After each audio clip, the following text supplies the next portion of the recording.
Welcome back, everybody, to West Virginia University Sports Live from U Place Apartments on this lovely 11/12 evening. Thanks for coming back after yesterday. Banger doubleheader of Rocket League. We saw both teams taking W's in their respective playoff brackets. But tonight, different story. We have Valorant facing off against St. Clair, a rematch. Another one of those schools. It seems like we're playing every week now. Yeah, fourth Valorant match of the season against St. Clair. Yes. They've been a very common opponent. West Virginia 1-2 against them. Lost a couple of days ago in Division I semifinals, 1-2 to this St. Clair team. So obviously, they're very familiar with each other. So absolutely, yeah. Like you said, they just played. Division I is another league that we're in. We've mentioned it a lot, but they do their own streams, which is why you guys did not see it here. If you didn't get to catch it, West Virginia played against St. Clair in the semifinals of this Division I playoff bracket. Lost, like you said, 2 maps to 1. Relatively close maps, just unfortunate. Couldn't stick it out through the best of 5. Best of 3. So now West Virginia looking for revenge, and tonight, I think the big story here is NACE, our long-standing player, captain of the team, the rock for IGL which this church was built on. Absolutely, that's actually a very good way to put it. We went from we had our J Chronic days, and then we went into the age of NACE, and the age of NACE is on its way out because our lovely Icelandic player is graduating this winter. So this is his last playoff run as a Mountaineer, playing down in the facility this weekend when he's in New York City for Red Bull Dorm Ground. That will be his last tournament with the team because NACE does not have a LAN this fall, unfortunately. So can the boys pull out a W? A bit of a revenge match against St. Clair for NACE, our bearded warrior. That always seems to be some type of grudge match, revenge match, just because all these teams play each other so often. Winthrop, we have 2 of their former players. St. Clair, we play them all the time. We go back and forth. Maryville, we just play in everything. Maryville, we just play all in the time. Always. Yeah. It's like, no.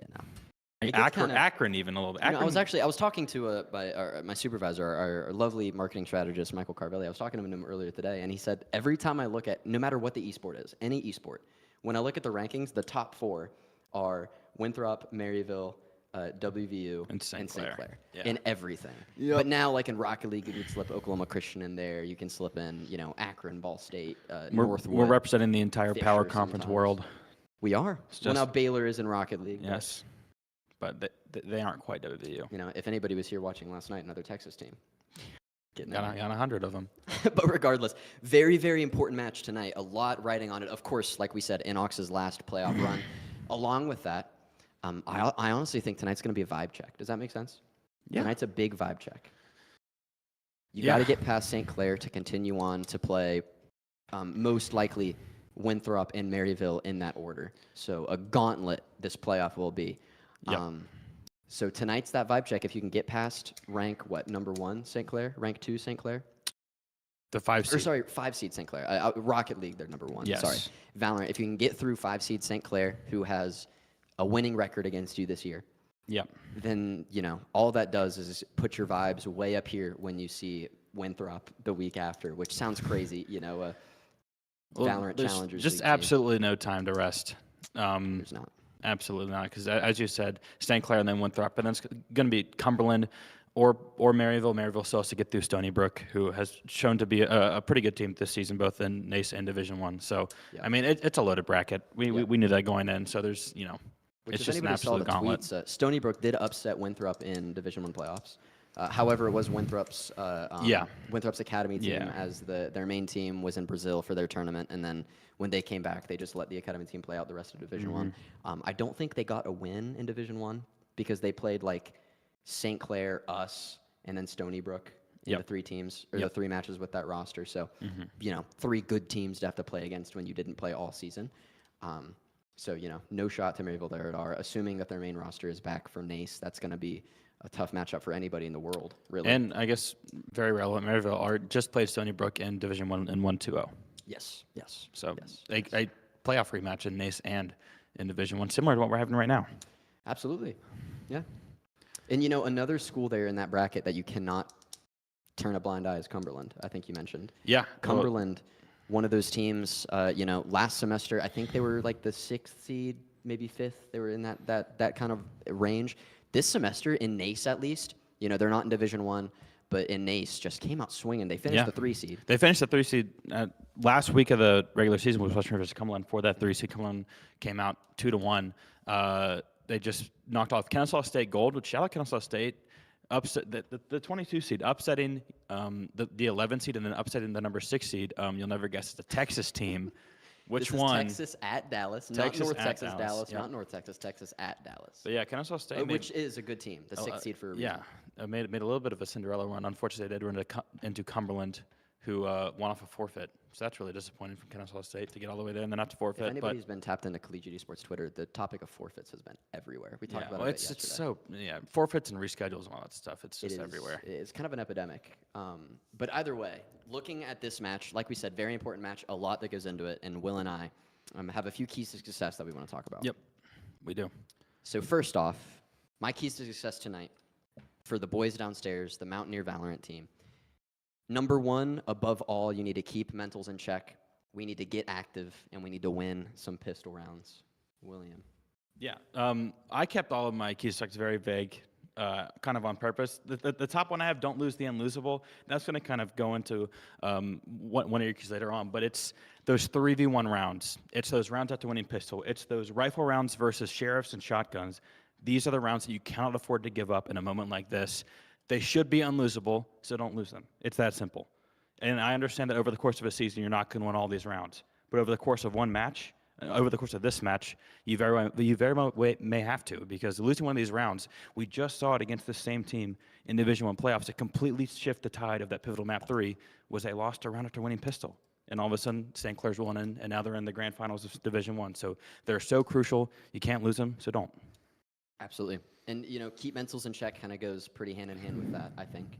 I think something that we've seen from this WVU roster for a long time is they can win map 1, but they can't always win map 2, or vice versa, right? Which happens, that sounds very vague, that sounds stupid, but when you break it down, right, like it's win just like Rocket League. It actually is. It kind of is. Maybe it's just a WVU thing, but like all of these matches, it's either very close or they have a lead, right? Like you could have a 3-4 round lead. You lose one of those rounds. You lose one of those unlosable rounds, and the other team is just very consistently allowed to snowball them.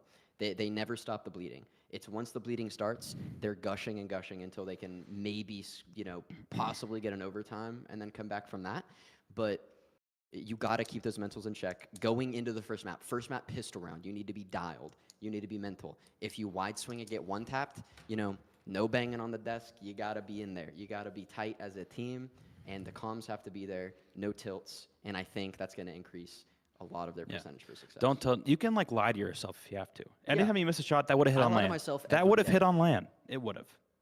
Every day I lie to myself. Yeah. I mean, sometimes you just got to get through it. So I really do like that point. My second point, kind of similar to that, is just stay true to your identity this game. Their identity has kind of shifted a little bit throughout the season. I actually talked with Excite earlier today about it, and he said that one of the big things that's changed with them throughout the season, and we've seen it with their comp changes, that they are moving less away from what is traditionally good on every single map, and it's just more what they're comfortable with, what they like to play. And you see it in the confidence of the team. You can see just them walking around the map like they own the place, and that's really kind of been the mentality of this team. That's kind of the confidence is, I think, the biggest thing. They have to keep that if they want to be successful about this good team, and they have to maintain their confidence after they get swung and one-tapped. Absolutely. And, that's an amazing point, because that brings me back to last semester in the spring, which was a bit of a down tilt for the team in terms of success for a while. And I think it was just the meta wasn't what they were comfortable with. Like, Dinks was forced on the Yoru every single map. We were forced on different agents that, you didn't see much Viper unless you were on Lotus. You didn't see much Sky. You didn't see much Clove, even now that Guck's on Clove. He's been seeing a lot of success. It's very fitting. Getting Dinks back on the Neon, back on the Rays. Getting Excite on those info characters, the flash characters, like this guy, let A77 play the Viper, put Inox back on Sentinel. And I think that's the comfort that they need. You just look at some of the most successful teams in the history of West Virginia, athletics or esports. It's these teams that kind of carved their own path and did their own thing. You think of Press Virginia when they would press full court every single play, no matter what. Like, that wasn't mainstream. That wasn't what most people thought was the right thing to do, but they did it and they found success. You think of the early 2000s when they were running the triple option almost every single time up and down the field. That wasn't happening back then, but they did it and they found success. I mean, it's very true to kind of like this university's history is just kind of this ability to find your own path and get really, really good at it. And I think if that's what they're kind of embracing now, I think they have to. Or they have to keep going, rather, because they found a lot of success since I started doing this. Since we started seeing Excite on the Reina, things have changed. Sure. Well, Inox was on the Reina last week. They swapped that up a little bit. Yeah. So another thing, you got to get comfortable. The second thing for me, get active. With that, I mean, you have to take the fight to the opponent sometimes. We've been seeing a lot where they're losing some of those like kind of unlosable rounds, you would say, or even just even rounds on even buys, even alt rounds, right?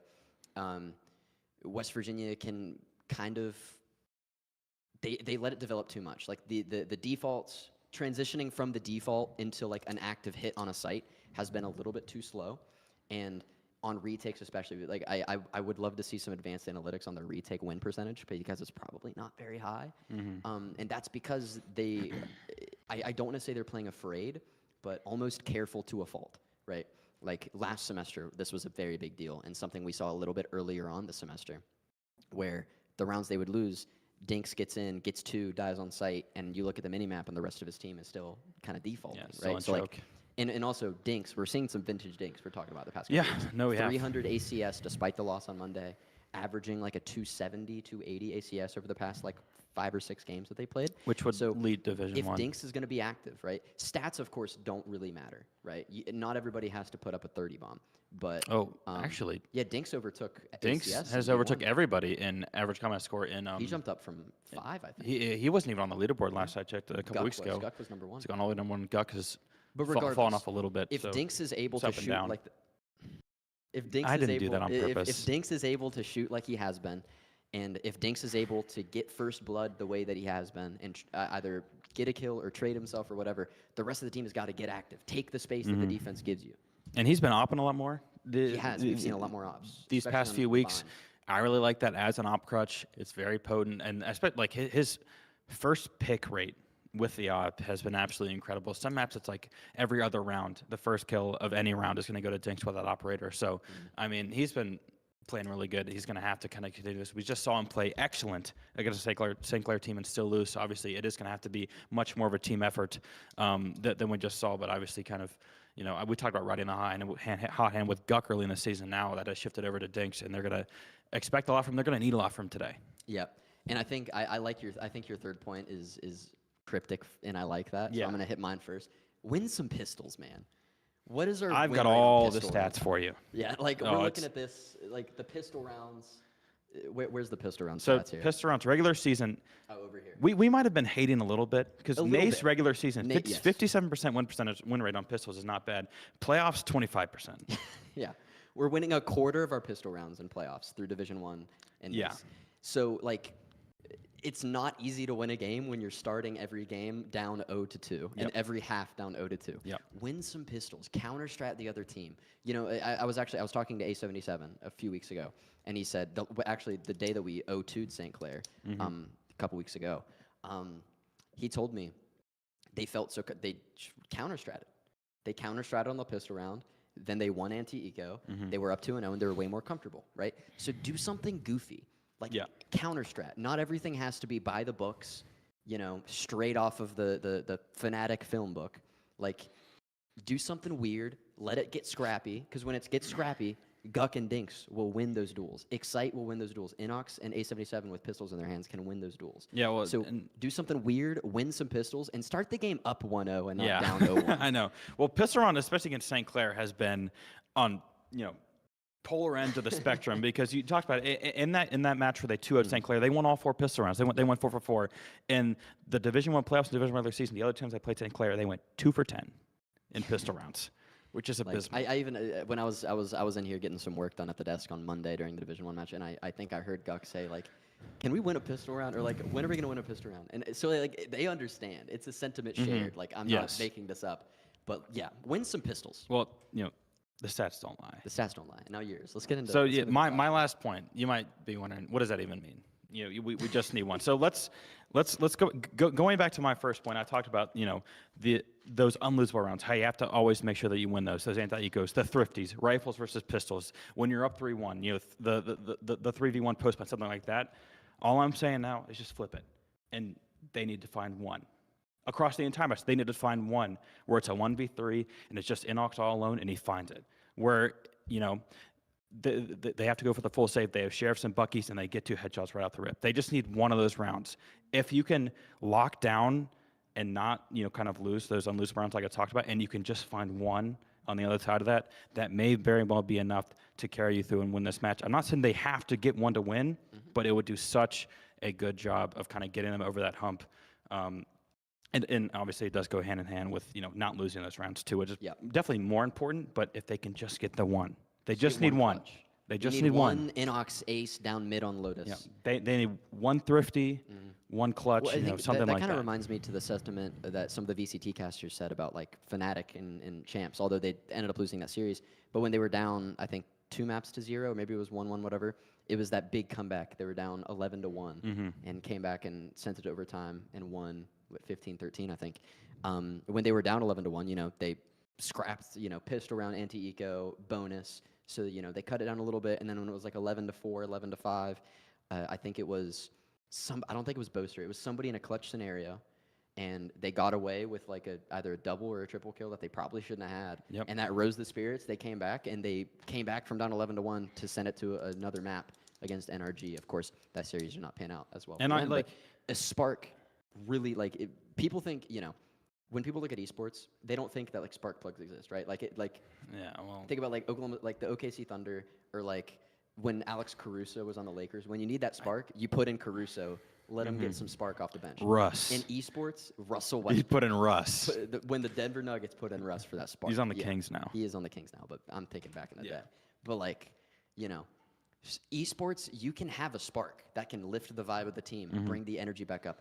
And anybody on our roster right now for WVU can be that spark. All of them have the mechanical ability. We've seen every single person on that team has aced before on stream.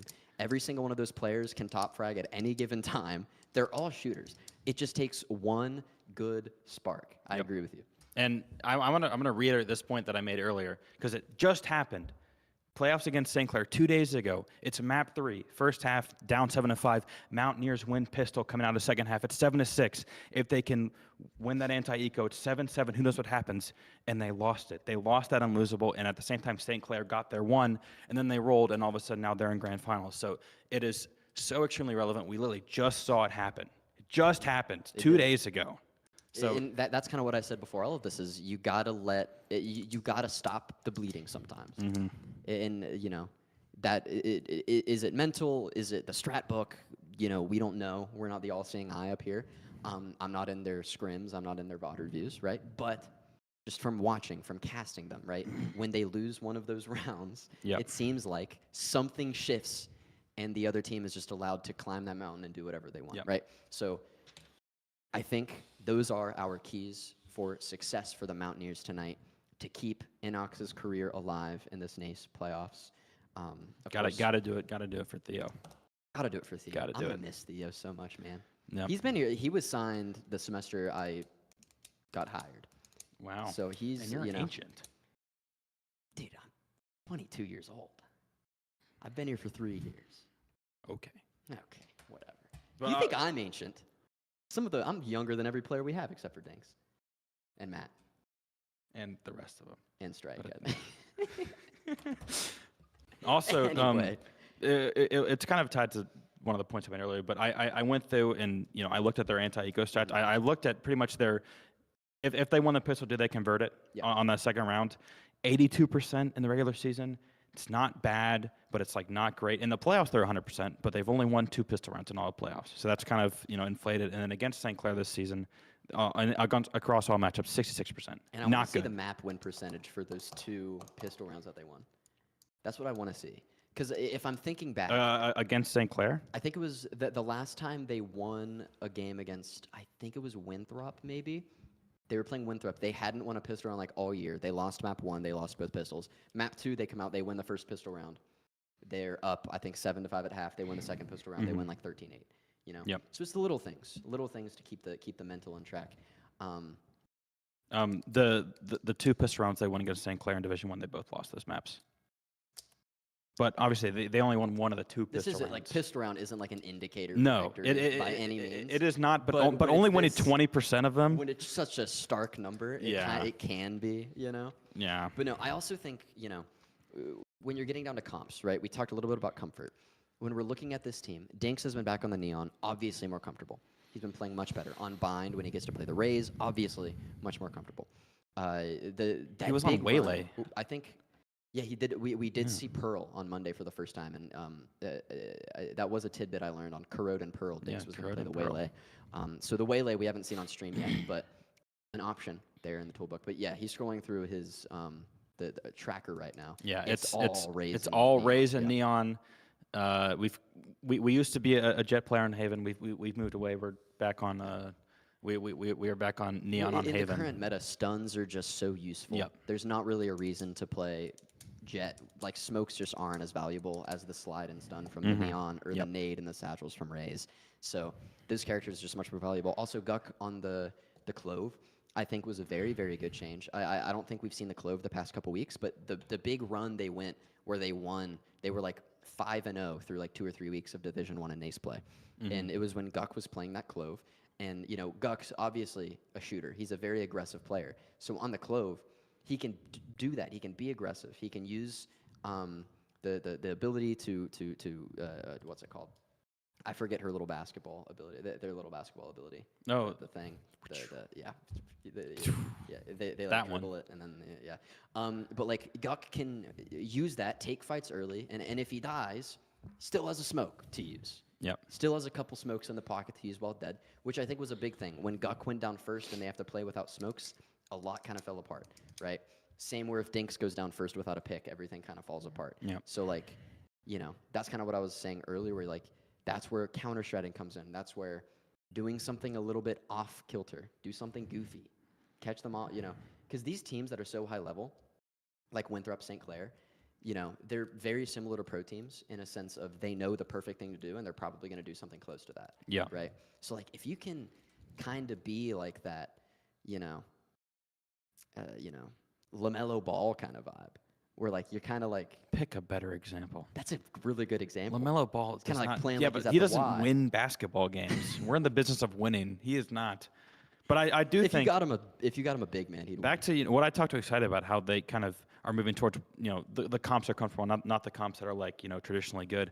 That also just throws a wrench in like the Winthrop, St. Clair, Maryville. Like the game plan is going to have to be completely different because you can't just walk into it and be like, all right, well, we're going to play the mirror. You know, we know what we're going to do. We're going to play 85% to perfect, and you know, we'll see if we win. But now it's just like you don't know what's going on. And especially because they're still changing their comps. Like Guck played Astra for the first time ever.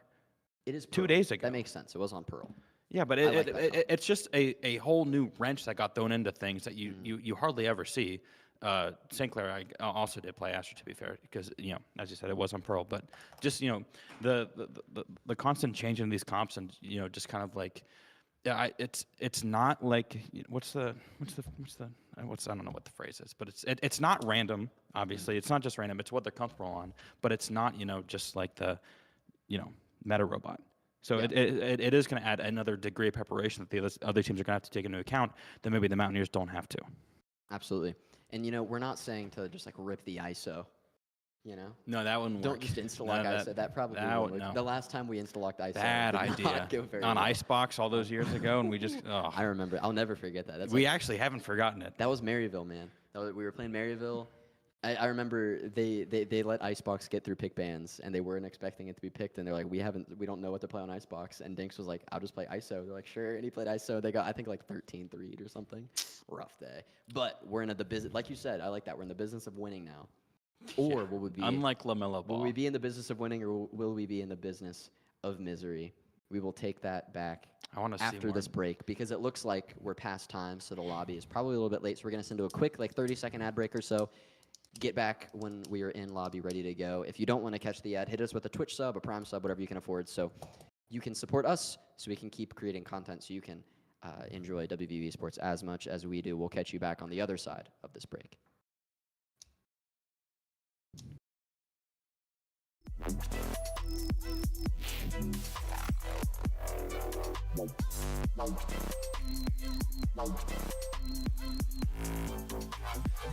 is where the action is.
All right, welcome back from that short break. Lobby is full and lobby is ready to go. First map, we're gonna see Split, a map that we haven't seen on stream yet. It's been all That's a bind. good question. It's been for our streams at least. We've seen it on Division 1. Yeah. It's been all bind Haven, right? Am I wrong? Yeah, Split. Yeah, I believe you're right. I don't think we've seen it on stream yet. They have played this map quite a bit in Division 1, so they are comfortable on it. This is actually the exact comp that they've just ran a few days ago on Division 1 on Split. So In the current patch, Sage definitely a very, very strong pick here. Sage has been good on this map historically. Just the since wall, like beta. Yeah, the wall is just so strong with the Yep. with all the tight corners that Split has. But you know, you didn't see her too much for a little bit. She was kind of like that secondary pick behind the Cypher. Some people I've seen the KJ played on Split in the past, not as much, mainly the Cypher. But post nerf, of course, gotta play the Sage here. The range on that wall is so strong. The range on the heal is so strong, and of course, the Resurrect can be very strong if used correctly.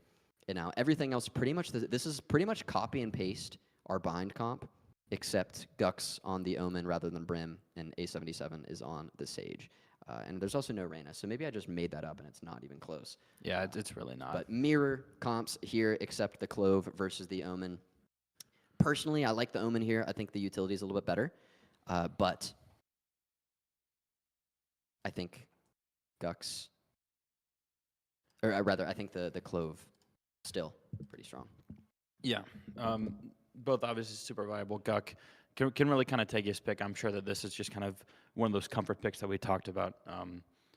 So Omen, obviously, Guck and the Omen go hand in hand. We've seen it time and time again. Mountaineers, looks like we're going to have to go into a tech pause real quick. Just, par for the course for the season. Can't quite get into this map quite yet because, someone's Wi-Fi went out. Is it a collegiate Valorant match without a tech pause? It is objectively not. Because I don't think it is. Always happens. Like, every time, man. Like, get your stuff together. It might be our fault. So. It could be. It's not. Oh, Production it's not. just told Production me it's just not. said it's not. It's Yep. St. Clair's fault. Shocker. Maybe they're St. Clair's Canada, right? Did it like St. Clair's in maybe Canada. a They're moose up in ate their Ontario. Ethernet cord or something? A moose ran into the facility window. Yeah, I hate when that happens. God, don't you just hate when that happens? It'd be like here if like a black bear just walked into the facility or a white-tailed deer, big old buck just walked in, started chewing up the Ethernet cords. Mm-hmm. Those moose handlers, they really do a good job of Moose messing are up your huge. monitors. Have you seen a moose? Yeah, I saw a video one time of this guy being like, "Yeah, I could fight a moose." It's like, Dude, what are bigger you than on cars. about? They're like as big as a Ford F-350 Yeah, Super Duty. they're like the size of some dinosaurs. They're just they're just massive animals. They are like actually the size of like dinosaurs. It's Yeah, crazy. yeah, They're huge. But you know who could take down a moose? A mountaineer. true. And St. Clair's not even their mascot's not even a moose. It's like a griffith or a griffin, whatever. Okay, that's cheating. Those aren't real. It's their mascot. Yeah, but like Your mascot doesn't have to be a real thing. 700 to 1,100 pounds for a moose. Holy cow. that's for females. That's a Males female. are Males up to 1,400. 1,400 pounds. Wow, Holy cow. dude. Those St. Clair players might be in trouble if a moose got into their facility. We should probably call somebody. The largest recorded moose go weighed help? 1,800 pounds. That's bigger than a black bear. Yeah. Holy cow. That's like a Kodiak bear kind of size. Our state, talk about Valorant in a second. our We're state looking at animal, of bears. course, only goes up to 500 pounds. Only. Yeah, well, I It's think half a ton. no, it's not. Ton's 2,000 pounds. Okay. It's close though. Anyway, both teams. We saw the comps here. The Clove instead of the Omen. Everything else the same. I think Split is one of those maps that the joke for years has been that Ascent is the solved map. I think Split is kind of getting up there, kind of close to being like a solved map. You got to run the Rays for the most part. The Sky is really strong. Sage is really strong, at least in the current patch. So, I'm really curious to see how these teams clash. I honestly think if West Virginia wants a shot here with both teams running the Sage, when you open this up, I think mid control is going to be incredibly important for this map. West Virginia on Split, I didn't get to watch it too much live, but watching a little bit of the VOD from Division 1. On Split, they kind of get stuck on either site. And like I said earlier, their retakes haven't been fantastic. Their post plants haven't been fantastic as of late. So if you can control mid, which is something St. Clair loves to do. They love to slowly inch their way up, take map space really methodically, kind of lull you to sleep. If WVU can do that right back at them, I think that's going to increase their chances a whole lot. And now, we're getting back into this one. And we might just see the telltale strat from 5 years ago of we're going to Sage wall mid every single round and make you go somewhere else.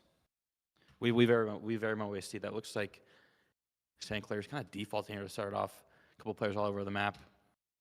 But the blind from Guck there is going to get some good chip damage through that smoke. Taking that Sage on a low health is going to force that heal out very early. And now A77 taking some pop shots on top of that wall is going to drop back. Gets the info that he needs. But JP finds Inox. Excite with the trade, however. 4 players apiece. Now Instincts up here from mid. On this pistol round, the Boombot's going to go straight into heaven. The wall from A77 is broken. Clove smoking off stairs and CT here, so it's going to leave Guck kind of stuck between a rock and a hard place. Tillo doesn't clear him initially, but Guck misses the first couple classic shots and goes down. That's going to be Jazzy picking up 2. A77 only gets 1, so not quite an equalize, excuse me. And now a Sage versus a team with no Sage means one's going to have a heal, one isn't. An Instinct is going to take down the low HP Excite. It's all up to Dinks with the Sheriff. Now full flash in heaven. Can't get the duel against Instinct. That's going to be pistol round. Won by St. Clair. Keys to success already.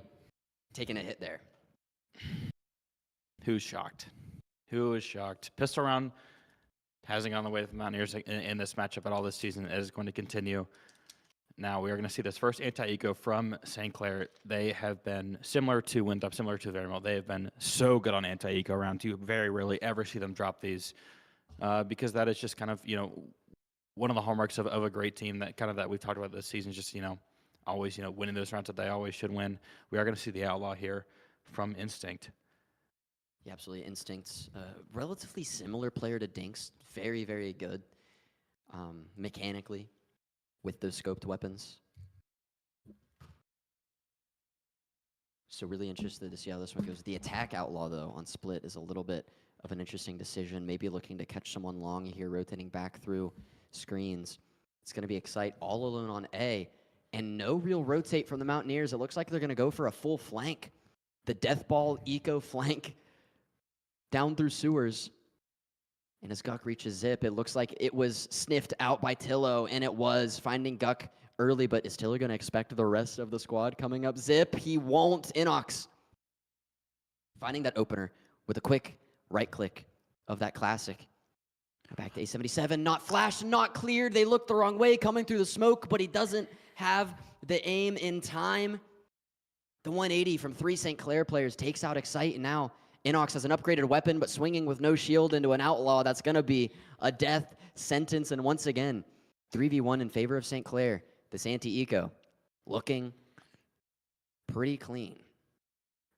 Looking clean. We talked about how, your key to victory took a bit of a hit in that first round with Mountaineers leading pistol. And then, mine, I said, they just need one. Over the course of the entire match, they just need one. But that was looking kind of good there with Excite back on site. Had a chance there to maybe make a play, but St. Clair skates off scot-free, and they're going to take home that anti-eco. Now the Mountaineers getting rifles back in their hands. This is really where they've been really good all season. You got to be good on rifles if you're not good on pistols, and they have been so far. Pretty much against everyone they've played this season, their rifles have been close to impeccable. We're going to see it early, and it's going to be Guck taking some pop shots through that smoke. Is going to put a lot of good damage. Yeah, kind of noticing that Tillo's that kind of lone player poking around towards B, looking to get that one out early, but this time it's A77 in mid, getting caught before the wall can go up. Shut down there, and now West Virginia does get the trade onto Extinct, so winnable 4v4. St. Clair still on their bonus round. Looking to capitalize off this. Tillo now with the Outlaw rather than Instinct, and Taiga is going to swing into Excite with that Guardian, find the headshot. Sends them into a 4v3 on a wide open site. West Virginia inching their way back through. Inox and Dinks looking to clear heaven. Inox taking that angle down towards ramp. Nobody's looking at it just yet, but it looks like Taiga is going to tuck into Cubby there, using this Viper wall to walk up. Is anybody going to expect it? Not quite. Oh, and now Guck through screens, forced to spam out that wall. They all know exactly where he is now. Still has the Paranoia in his pocket. So potential for a fight here. The Paranoia is perfect. Catches Taiga out in the wide open. Inox finds that one, but Jazzy gets the trade. It's a 3v1 now for Dinks. Finds the first, the 180. Can he get the third? Dinks! Oh, spinning around like a carousel. Starting us off. Is that the one that they needed? That can't be the one. Because that's a round that they should have won anyways.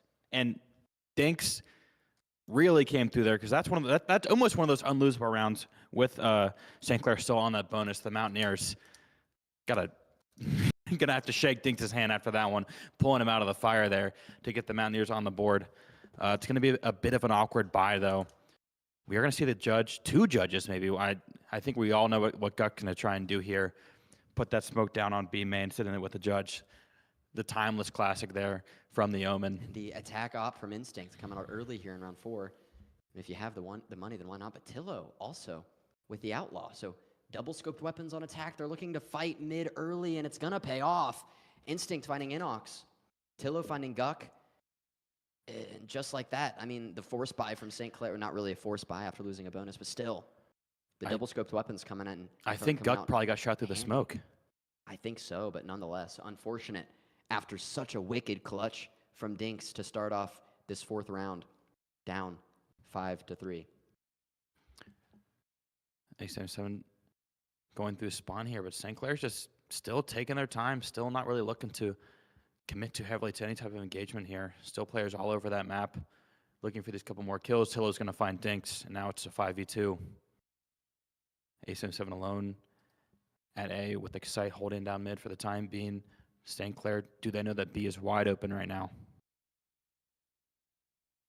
Bird goes through, and there goes St. Clair out through main. And now they do know. That bomb's going to go down on the Mountaineers. Excite's able to find one. JP falls. Maybe a bit of a regroup. Maybe a small smidgen of a chance here for the Mountaineers. Excite and A77 all on their lonesome, though. Yep, and real quick, as you might have noticed, there is no game sound. There's a technical issue downstairs. They're sending us to try to fix that really quick. Do you think they might have noticed that there's no game sound? I hope so. They might have. I hope so. But yeah, no game sound. I mean, we had the tech pause in the game. Again, is it a WVU sports stream without some sort of technical issues? I don't think so. But stick around for just a minute. We're going to get that fixed as fast as we can. But regardless, I mean, like I said, we haven't seen how that round ended just yet. But, you know, Dinks with a immaculate 1v3 there to keep St. Clair from winning their bonus. And you start off the next round just swinging into an op and an outlaw down mid. Yep. Just don't know what's there. We knew what Guck was I going mean, to do. realistically, on split, who would buy an attack, outlaw, and op on round 4 to swing mid into a sage? Probably not many people. Hardly ever, but you only have to, it only has to work once, and it did. And what I'm assuming happened is Guck put down a smoke, try to lurk up with that judge, and you know, obviously it's a very common angle at B main with that op. You're going to hold that one angle, and you see the smoke come down and you shoot. Because, you know, someone might be there, and I think Guck got a little bit unlucky there. But the Mountaineers, you know, luck is sometimes going to be innocent, sometimes not. But, you know, luck is never going to be enough factor to outcome a game like this. And now it's just about bouncing back and getting these next couple rounds back, you know, kind of under the belt, back in your favor. Absolutely. And I haven't gotten word, but I think we're on track with fixing this issue. Jarvis? Jarvis is down. Jarvis. No, not Jarvis. They got Jarvis. St. Clair got Jarvis. Oh my God, it was a moose. It might have been a moose. Either way, we're going to send it to a break really quick so we can figure out what's happening.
planted. I'm here to do that. Stream it. Poison orb emitting. Yes, because they're not shooting where he's Here. spectator is. Just Poison's show off. us, stream us projector again, and then go There. game. Oh, okay. We are live. We're live. Apparently, we're back. Last player standing. Can they win this 1v2? Well, we can't see what's going on. Inox alone on B main with the bomb down. One enemy remaining. St. Clair shoots. Inox finds one. I don't know if he gets the second one. He might have.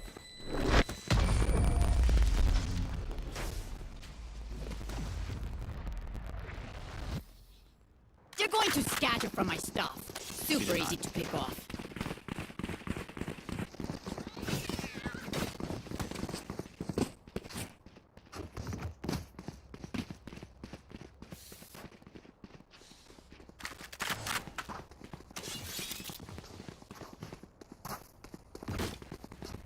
Okay. Now we're back. Now we are back. Holy, it takes a village. It really does. Nonetheless. You will not kill my allies! To lead coming into this one. I mean, great job downstairs getting that fixed. Getting it fixed quick. Appreciate that. We only lost a couple rounds. But now we're back. Playoff Valorant is here in NACE play. Now Dinks with the has operator. the op, but he's been spotted. Yeah, spotted by the dog, has to drop, and this is a very, very tough angle to play with this operator. The The smoke comes down though. Viper wall is up, and it looks like Inox popping that Viper's pit down mid early, trying to shut down all of that mid pressure that Sinclair has been throwing our way throughout the first 6 rounds. And that Sage wall up by ropes. They're gonna go through ropes here. Instinct. They went through. They caught Inox off guard down mid, in the Viper's pit. Just I mean, holy cow! Now walking back up here into B heaven, Guk finds one with the stinger, and he's looking for more. The spike's on the ground, gonna smoke himself up. Now he has the backup in the form, excuse me, of A77. That's a huge kill there from Guk, just to kind of stave off that 30 seconds left. rotate. You gotta think if he falls there, that St. Clair probably already has that bomb down on B.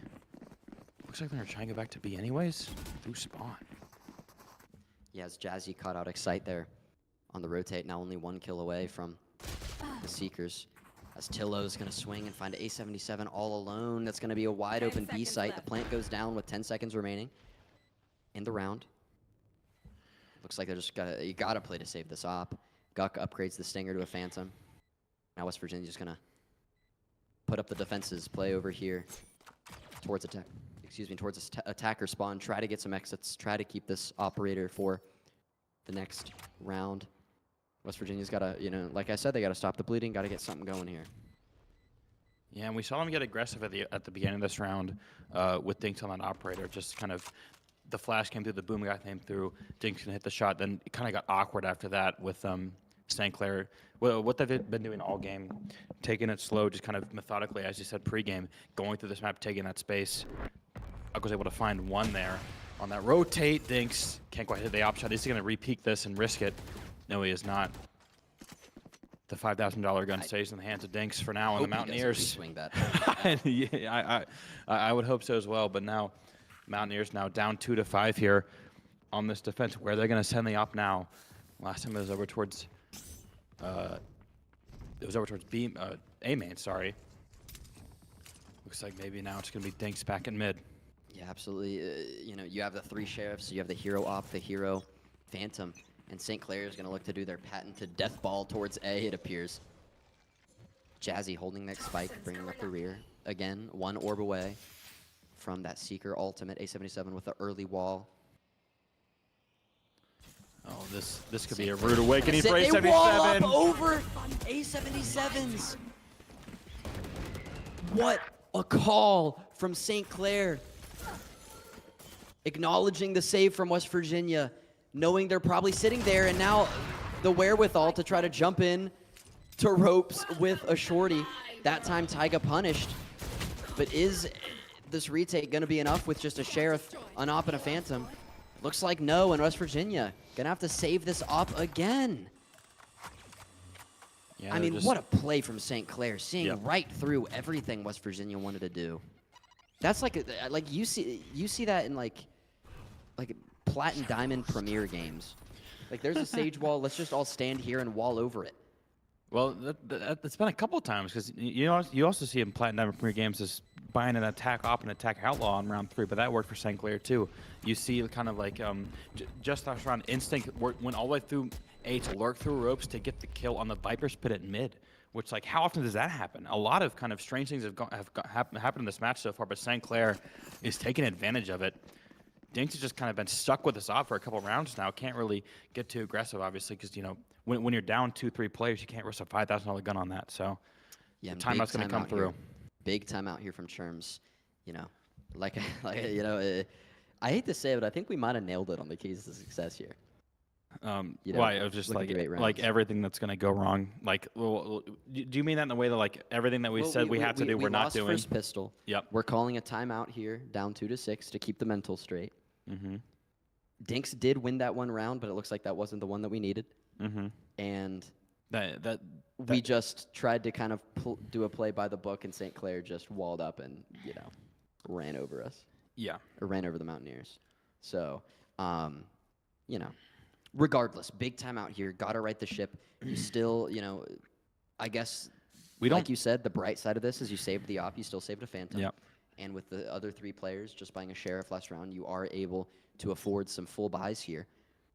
They don't seem to be playing with that overwhelming confidence that we've seen them play with in matches prior. That's really helped them. So where is that going to come from now? Is that going to come from the timeout, or is that going to have to come to after you kind of win a few rounds, but you talked about stopping the bleeding? This is going to have to be the round to do it here. 4 left on this half. Can you get to 4? Can you get to 5? And now St. Clair with the spike on the ground. Looks like they're going to opt for a little bit of a defaulty play here, and that's exactly what they're going to do. As West Virginia sends 4 towards mid, looking to take all of this space for free, but 2 players from St. Clair kind of defaulting that mid angle. So West Virginia has to be careful. Don't get too aggressive. This dog is going to spot everybody out. Broken pretty quick. I don't know if Jazzy saw anybody outside of Guck. Did he see the operator is the big question. I got this Yeah, one. if they can scout out the operator, that's going to be huge info. And it looks like that info from the dog is going to send them back towards B. A77 holding this angle I've got your from trail. heaven. And out come the Seekers. The slow from A77 and the patented wall on B to get on the site here on split. But they're And with not all the taking it. Seekers coming up through mid, the late lurk is going to come through from Taiga. Is he going to be spotted out? He's behind everybody. Dinks does sniff it out, so no harm just yet. Just a little bit of chip damage onto Dinks. And Diggs dropped that operator over to Excite. Inox is going to find that first call on Tillo. And that paranoia from Guck is going to give them the opportunity to take the space back up in mid as Excite picks up the op, switched guns with Dinks there as Dinks falls. Jazzy takes down Inox at the end, but Guck cleans it up. And West Virginia, out of the Churms timeout, finds a win, cuts the lead to 3. Yeah. Get creative. Get different. Do something unexpected. I love that four-player push Yeah. up there. I mean, absolutely. I mean, St. Clair didn't really take the bite because, you know, they played very passively or over towards mid, had that dog, and then forced the rotate off. But still, it's just, you know, the more time you can kind of waste as that defender side and kind of just like keep St. Clair at bay, you cause them to get a little bit desperate there. And then obviously we saw like how the attempt to lurk up mid didn't work, and then Western was able to capitalize. So get weird, and Dinks finds an opening pick. Dinks finds that opening pick on Attilo. Absolutely huge. We talked about that in pregame. Those early plays with the operator make all the difference for this WVU team. And now St. Clair taking their turn, taking this mid space, and it's going to be A77 finding Taiga on that early swing into the ice. Just the power of that op can almost single-handedly win you around. You know, and as Overwatch guys, you know, you'll get this, but it's like having a Widow on the other team. The Widow doesn't have to be really shooting people, but just the existence of that Widow changes so much of your game plan. And the existence of this operator that's on the flank makes all the difference. If you don't spot out the op, that determines everything that you're going to do for the round. And this time, it looks like it determined a West Virginia victory. Assuming Jazzy and Instinct don't pull off a wicked 2v5. Assuming as much, they do have the spike in obsession, going to head up towards mid.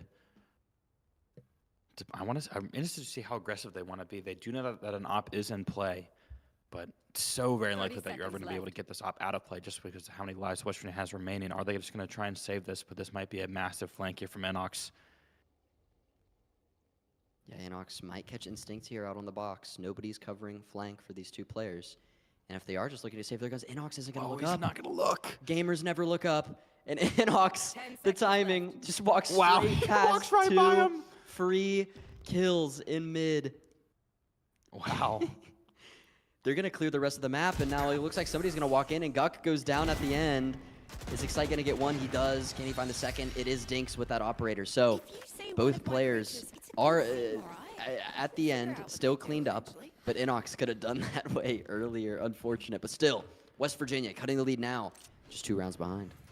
Yep, I question, can you get to 4, can you get to 5? They got into 4. 6 is still on the board here for the Mountaineers. They do have the Showstopper and the Resurrection available. And then you kind of look at over at St. Clair.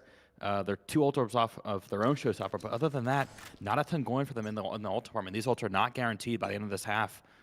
So the Mountaineers have a huge window of opportunity here to kind of claw back after a bit of a shaky start. And you have to keep this momentum going. If West Virginia can take this round, that's going to put such a massive hit into the economy of St. Clair, already having Taiga on just the Sheriff. And now this Viper Orb up early. Enox looking to walk through it. Out comes the Snake Bite. The Showstopper from Dinks finds Jazzy. Instantly traded out, and JP takes the lead with that kill. Oh, Whoa, the timing with that off wow. was nearly perfect. I can't believe that didn't hit. Yeah, still not quite a kill. And West Virginia, these retake scenarios, they've struggled a lot. The res on the Enox is going to equalize the teams here. 4v4 and 3 players from West Virginia going down ramp. Guk once again. They have to know that they're still a player Playing through in this main, wall. though. The blind does hit Tillo. Does Guk have the timing? He does. But now clock is ticking on the spike. The Sheriff from Taiga isn't enough, and West Virginia cleans it up. Is there time on the spike? Absolutely. There is. Enox gets the defuse with 3.11 seconds. The team ace West Virginia's retakes. Looking back on track. Last round. I almost want to count that as the one. Down a player, committing the res, winning a retake, which they have not been able to do at all this season against a really good team. It's not the one, but that is almost like that's a perfect round one for the Mountaineers, forcing this St. Clair into an awkward bye here to try and even up this half. At the end of it, they are going to commit the time. I'm interested that they commit the timeout here. Yeah, I guess you know, on split, I think St. Clair is really, really confident on this attack side. As we've seen, they've pulled out some really weird plays out of their playbook. But I would imagine this timeout is just, you want to secure the halftime lead. You want to be up 7-5. You don't want to go into the second half 6-6, because if you go in 6-6, that gives West Virginia 3 wins in a row to go into this this attacking pistol round on. But nonetheless, West Virginia kept that operator through all of this defensive half, even the 3 rounds that they lost with it. Yeah, even when it was looking good, you're like, oh man, well, they just have this op, so they can't retake. They have to go save. It paid off in the end. But now, as you mentioned, the difference between 7-5 and 6-6 here is absolutely massive because of the pistol round. 7-5, losing pistol, and then losing that intake, all of a sudden it's 9-5. If it's 6-6, you give yourself a chance.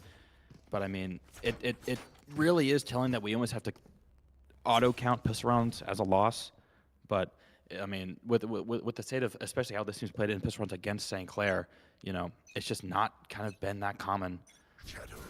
And St. Clair going back to what they did there in round 5 with this death ball towards A. This time, Excite and Anox are on the case. Instinct and Jazzy both down early.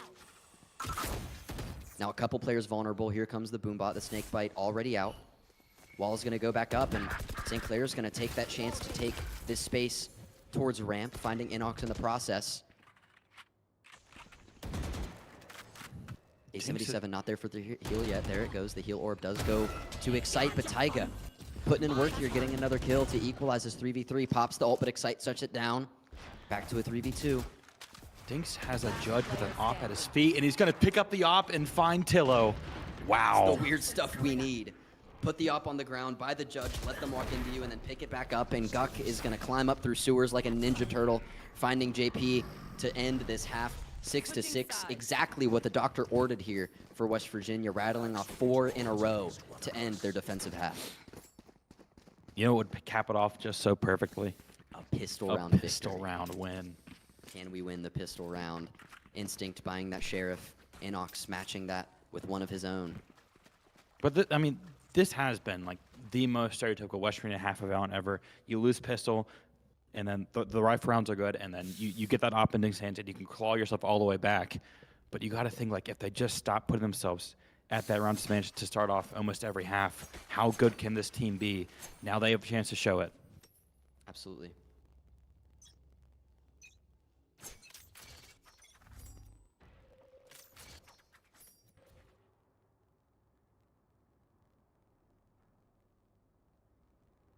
Getting into this pistol round. The defensive half for St. Clair, the attack half for West Virginia. The blind comes out. There's going to be a lot of info. West Virginia takes that play straight from St. Clair, walling up over the other wall. The satchel in from Dinks. The right click isn't on time. Excite does get one refrag, but still down a player. Tillo forced to self-heal here in this scenario. West Virginia down a player, but still have a lot of map space. This plant's going to go down up in the top right corner of this A site. Tillo swung on Inox, misses 3 Sheriff shots, can't find the kill. The Sheriff picked up by Guck, but blown up by the Raze nade. And it's just Excite all alone. Finds the first. Can't quite get Tillo. Taiga on the flank. He's going to clean that one up. And cover your ears. Cover your ears, brace for impact, but the man just lots of pistol round. So have you seen those videos of like the women's basketball games when it's 65? They have 65 points and then they shoot 2 free throws. That's what I was referencing. Oh, yeah, because you're like a child. It's pretty funny. No, it's not. What's not funny is West Virginia once again reducing the percentage of pistol round wins on the season. But is this the round where they win the anti-eco? We will find out soon enough. Once again, Inox and Excite with the Sheriffs. I like still staying around that 1900, 2000 mark of creds that you need to full buy this next round. Now Jazzy with that Guardian Instinct with the Outlaw once again looking down mid where Guck is going to try to poke and prod for some information. The rest of the Mountaineers making their way towards B as Inox gets the lurk off up towards A. Needs to find an opportunity to activate this lurk. That's something on the attack half West Virginia's been struggling with throughout the past couple weeks is, getting value, activating these lurks, taking the space when necessary. The smoke comes up through mid, so does the orb from JP. Oh, this could be devastating, but looks like they're gonna. Yeah, West Virginia's gonna cross into sewers, so no harm done just yet from the judge as Inox waits patiently for this wall to defrost. This is where a Vita would come in handy, wouldn't it? A veto? The new character. Oh yeah, Just throw out a ball that just melts the sage wall. yeah. I don't think we'll see a veto anytime soon in Collegiate as Inox, the wall doesn't go up in time. I think he thought it did, and he walks through, takes a lot of poke damage, and now West Virginia is just going to walk in one by one. Monkey see, monkey do. They walked into a firing squad What there. must be done. Might have well been chained to a bunch of trees. The Mountaineers stood no chance there. St. Clair converts their anti-eco once again, as they always do, and now back with those Guardians, back with the Vandals. The This Mountaineers is now. kind of like, okay, I don't want to sound too mean, but this is kind of like when the Philadelphia Eagles have a 4th and 1, like just give them the first down. Like Yeah. with West Virginia Valorant, Yeah. just start every half off down 0-2. Does that make sense? Yeah. Like- I wish it didn't make sense, but unfortunately it Now certainly Tillo's does. going to wall up early. West Virginia they has to gotta be be wary careful that he of might have instinct. crossed, and the jump peek from Guck is going to do just that. The Bulldog not finding anything just yet as Guck forced off of his angle, and now the Odin down mid. Brock has inspired a generation As he should have. playing Oh, with the Dinks, Odin Dinks is in going to NRG. get dinked as he crossed. Oh, man. But now the question is, does West Virginia commit to this and go through ropes and try to hit A? Or do they try to fight up through heaven where Guck has the lurk off towards main? And Tillo's going to be jiggling this angle towards heaven. The swing out from Excite, not finding any damage just yet. It looks like West Virginia's not going to commit to ropes. They're going to commit to trying to fight heaven as A77 is caught up. They're in vents. Inox does find Jazzy though, so 2-player lead. Spike Tillo down mid. equalizes, but Dinks gets the trade, keeps it a 3v2. Now West Virginia, just pick your poison. A site or B site, both's going to only have one player. And JP's going to rotate all the way back 30 seconds left. towards back screens. Maybe just playing for, but the Mountaineers, 25 seconds left. They're going to have to get a move on here at some point. JP now trying to lurk over towards back site. Trying to make a play, 1v3. This is where Dinks made it. Can JP but it's get the something judge. similar? Spike down Gets the A. first shot. Oh my- And JP Remaining. Last player finally standing. shut down, but not before doing a majority of the damage necessary for St. Clair. Now you have Taiga's Odin coming all the way through heaven. Inox has to be incredibly careful, already whittled down to one-shot range with the spam through screens there and forced to wide swing out, and Taiga finishes the kill after JP. Wow. A play amongst plays. And the whole Odin mag is going to be dumped into the body of Inox. That's not nice. Typically, neither was that play by Typically, JP. you don't force an Odin on a bonus ring, but sometimes you do, and sometimes you do that. That is massive there for the side of St. Clair. I mean, this is exactly how that first half went, except this time it was St. Clair clutching a 3v2 instead of the Mountaineers clutching that 3v2 on that pivotal third round of the half. And now West Virginia's really starting to dig themselves into a hole here. They're going to need another one of those runs that we saw at the end of that first half to kind of get back into this, and it's going to be Stingers and Sheriffs right now. No ult on the board, potentially getting that Sky ult up soon. They maybe play for an ult tour, but the Mountaineers are going to... Desperate times may be coming right around that corner for this Mountaineer team if they can't get a round or two here. Another one of those players you cannot... You have to keep an eye on when they have an off. At that time, A77 with the Marshall. Does find a body shot, which brings Tillo down to 149 HP. Or excuse me, 49 HP. I had the math wrong in my head. The My heal's going fault. to come out. But does force out that heal. Yep. Tillo does have the Sage Res available. Excite one orb away from those Seekers. Maybe playing off of Excite's contact here to use that for the rest of the round. Here comes the dog through orb. Another 4-player walk up towards mid. That was A77 trying to get this lurk off towards B. And the Stinger from Dinks looking to clear through vents. And they're both going to drop. And I think it was heard. It absolutely was heard. As JP is holding this tight angle, shoots Inox in the big toe. That's going to be some shield taken away from him. And now West Virginia, like, the position they've put themselves in here. Like, 30 seconds you know, left. they do get out of vents alive, but now they're staring down a wall with an Odin That's a huge and a paranoia. blind, but Dinks That's a just huge walking paranoia. in with a stinger. The paranoia absolutely on point, like you said, and Dinks walking through like he owns the place, getting another headshot with the newly upgraded Phantom as Guk picks up the Odin and finds out there's a player on stairs, and that, A folks, flawless Thrifty, that might be the one. getting the op and the Odin back. Wait, they dropped the Odin. They did drop the Odin in They favor of dropped- the operator. A free operator now in the hands of Dinks, and we saw how good. Once he got rolling with this op, last half it was wraps for St. Clair. Battle off 4 in a row. West Virginia now, that might have been the one. Can they find a way to steal back this map? Sheriffs, oh, but now it's Sheriffs and Buckies. Now this is one of those unlosable rounds. This is a must win for the Mountaineers. You know, a 7-5 half, or excuse me, you know, 8-6 to start off the second half isn't, you know, too crazy. Like, it's been a Inox. close map all the way through, but when you lose those pistols and those anti-ecos, it can kind of feel like it's slipping away, but West Virginia keeps their grip tight, and the unlosable round that we're looking at here so far, Enemy remaining. looking clean. And the one tap from Inox with his third kill.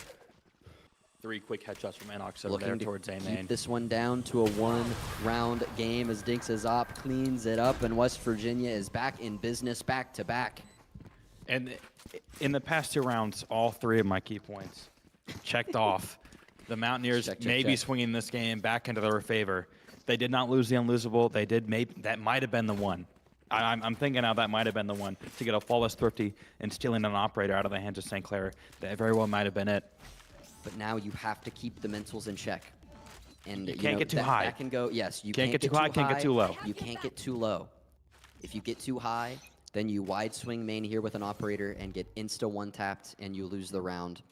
You cannot do that. You have to stay. You have to play within your means. As somebody pretty smart probably said at one point in history. But nonetheless, once again, the same setup. Play within the system. Yes, Like Brock Purdy. The orb back up in mid. A77 puts that wall up towards A. West Virginia, or excuse me, the other way around. Satchel comes out through instincts. Oh, wow. Straight into the Viper's pit. That's just a clean little trap play combo. I really like that from St. Clair. That's shutting down that saves walk his up. life, too. Yeah. Now. That is such a stupid sound to come out of a gun when it shoots. Be nice. It's a fine skin. The skin's cool. But But nonetheless, Tillo jump peeking there towards A. An operator shot rings out. Here comes a showstopper from Dinks. Double satcheled in. Tillo's blind. Does he have the angle with the showstopper? Tillo, his escape route so clean to get all the way through screens. And Dinks, is he going to find a kill? No, he is. He's going to find Taiga on the rotate. Carrying that showstopper till the very last second. But the res on a Jazzy is going to even this one up into a 4v4. The Viper's Pit comes out from Inox. So tough to fight into on this map. I love As you this can just angle sit from Dinks, on the too. stairs here. And like you said, this angle from Dinks is going to shut down anybody trying to come here through CT. But it looks like the majority are not. They're going to be coming through main. And A77 on this late lurk is coming up behind them. do they have a lineup here? What's the plan? Enemy Stopping the remaining. plant. Oh, I No, see it Excite now. finds one. A77 gets the pinch. The timing is impeccable. And it's Dinks' shorty, giving them another team ace, tying this one up 9-9. And the Mountaineers are on the road to hopefully, potentially, taking back the lead in this map, trading 3 rounds for 3 rounds. Well, we saw in that first half, once they kind of got that ball rolling, it literally could not have been stopped. St. Clair had no luck at all stopping them. They had the half had to end. They had to go back to a pistol round to win them to beat the Mountaineers again. So can they find something similar here? Can they ride this momentum? It's going to be Sheriffs. It's another one of those unlosable rounds. It absolutely is. Dinks again with that operator.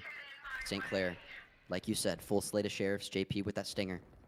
Going to be playing in that Viper's Pit, cutting off their entrance into A very early. Now West Virginia has to make a decision. Do you leave and play into the more full site, or do you try to fight through the Viper's Pit? And they try to catch out JP in the Viper's Pit, and they walk straight into the stinger. Inox, the first to go. Wall broken up through mid, though, so West Virginia has a lane to do that. Potential angle. Oh, the flash comes through, doesn't get all the way through the pit before going off. So it looks like the lurk from Excite is still clean. Guk equalizes with the kill up through mid. Jazzy with an upgraded Vandal. A77 now with the spike picked up as it was left towards mid. And West Virginia's going to reconvene.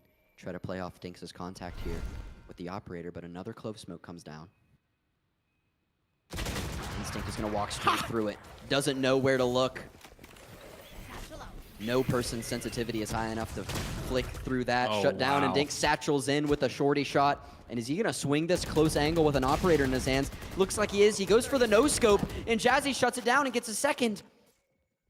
A77 forced to reload, pulls out the resurrect, but Jazzy swings him, and finally shut down. It got a little dicey there, but West Virginia still comes out on top, recovers the operator.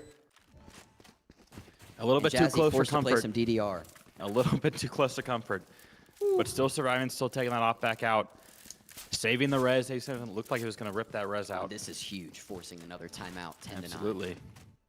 So now St. Clair's out of timeouts after deciding to use one. They used one last round of the first half, and then they kind of did their same little strat with, you know, as you said, kind of the death ball towards A main. So interested to see, are they going to, like, what's the plan here now from St. Clair? That's twice now in this map where they've lost 4 rounds in a row. And last time, as I said earlier, the half had to switch for them to kind of get out of that deficit. Can the Mountaineers keep this ball rolling? Dinks 21-11. Vintage Dinks, we talked about it. He is back. He's here to stay. And the rest of the team is still pulling weight. You know, that's something that we talked about. Absolutely. We've seen in the past. I mean, I of love course, that 11, 12, and 12 from Guk. Yes, like stats are never everything. You I'm know? going to say Russell Westbrook again. This mentioned twice this stream. Russell Hey, the Westbrook. triple-double, Mr. Triple-double here. I mean, you know, if anybody, you know, new to esports or new to Valorant, stats aren't everything, right? Like looking at A77, they're 8, 10, and 6. No. That doesn't mean he's not doing anything, Right. Guk had such an important kill that round, but it was just one kill because obviously the Mountaineers are in one of those rounds where we think it's And unlosable. that means that he played, he used his util correctly, he was in the right places to be at the right time and get that last kill. You have to stay alive the whole round, you know, to get the last kill of the round, of course. So West Virginia, everybody pulling their weight, Dinks just topping that scoreboard, which is great. They're getting active, they're following Dinks. They're allowing themselves to take these fights and take them early. And as that wall is broken, the orb goes up in ramp. West Virginia once again looking to take this fight. Dinks has a tight angle up towards heaven. Nobody from St. Clair playing that just yet. Looks like Tillo's going to make their way through screens and back towards A. And everybody rotating out of ramps here. Jazzy's going to take this tight angle from heaven. Excite, the timing barely misses the crosshair. Out comes the flash, and it is huge, my but goodness. Guk with the anti-flash, dodging that one, and coming to Inox's rescue, saving the day. He as might have saved A77 all of them. He might have saved all takes three. his wins, wins his Sage duel against Tillo, and I think you're exactly right. Might have saved everybody. All right, that's just blatant cheating. Instinct, having the instinct to just spam that corner. I mean, the Spidey sense starting to tingle there. Will it be enough? I mean, Instinct does find a second. Taiga follows it up, and Inox, all of a sudden, the last remaining, and it's going to be Instinct, Showstopper, catching the last one around. West Virginia looked surely to win. Lost because Instinct smelled someone in the corner, I guess. Wow. They got 4 kills in what felt like 5 seconds there. St. Clair just exploded onto that site, and the Mountaineers just had no chance there, falling like, you know, dominoes almost.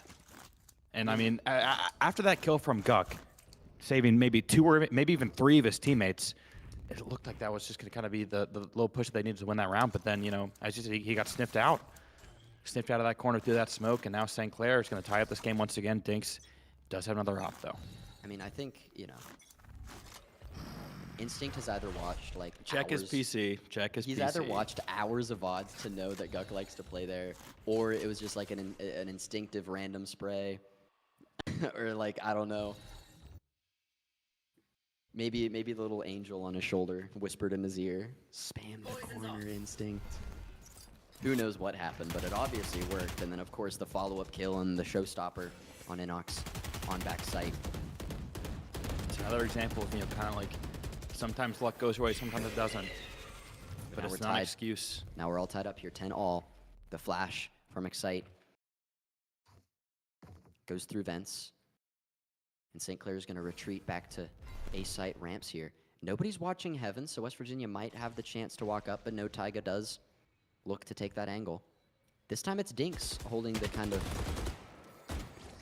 slow angle here towards B main, maybe looking for a potential walkout to try to take that angle. Now Dinks all alone. Duels player, the key operator finds one, instantly traded out. Perfect timing from Taiga, and he swings out, gets another. Traded that time. You will not And kill the ult my shut down ally. by A77, so Taiga does not live to see the rest of this round. Now 4v3, the corner once again spammed out. Tillo finds that one, and it's a 3v3. St. Clair here on the retake. JP and Tillo trying to fight their way through CT, and the ice is going to help them so greatly. Guk gets the TP back to the corner. Are they going to swing together? They are, and JP finds it. Virginia loses 2 in a row. St. Clair retakes the lead 11-10 after 2 unpredictable rounds from St. Clair. Our world. Unpredictable for sure. 2 ults coming to there for the Mountaineers. The Rez and the Omen TP now no longer available. Probably not going to be available anymore unless this game goes to overtime. St. Clair just 1 round away from it, guaranteeing at least overtime. Excite is going to have that Sky ult available, but St. Clair now winning 2 rounds in a row. It's been a game of runs so far, as you can just kind of see from that timeline. And now it's West Virginia's job to lock back in, stop that bleeding, try and find a way back onto the scoreboard. They do not have the time. They do not have the rounds to afford now. The only ults on the board are Tillo's Resurrect and Excite Seekers. Jazzy is 1 orb away from the Seekers. Dinks 2 from the Showstopper. And as the spams come through, Instinct is going to find the opener on the Guck. Dinks still trying to take the space up through mid nonetheless. JP throws out the Snake Bite, slowing that down. Out comes the Ice into Vents. Look at this rotation. St. Clair's 3 players are bolting St. back Clair towards almost, spawn. like, they know what West Virginia wants to do before they do it, it appears. Like, predicting these rotates with rotates of their own, spamming the corners that they think they might be. I've got your trail. You know, knowing exactly where Dinks is with the operator so that they can double swing to get the trade. Like, all of it. It's just St. Clair must have done their homework, and now that jiggle from Taiga is going to take out Inox. Here. Which puts a big old damper on what West Virginia wants to do here now in a 3v5. Showstopper broken from Dinks, doesn't catch Jazzy here in the corner. As Excite and A77 make their way through the Viper left. walls. Down through this main entrance onto A. Dinks now looking down the double swing, and Jazzy finds it. Last player 2v5 on standing. top of the walls. Tillo finds Spike Excite. down. A77, the last one alive, finds the first, finds the second. Gets the heal off, now 1v3. No Resurrect in the pocket. And also does not have the spike, so no time to plant, but does find 3 to put a decent hit in the eco here and to get closer to that Resurrect. Not going to get the orb. To get closer to ult here, does not want to risk the sound cue for the swing. So gets 3 exit kills, but still not the win. That puts St. Clair at match point. West Virginia have to win 4 in a row I mean, to it's not lose the map.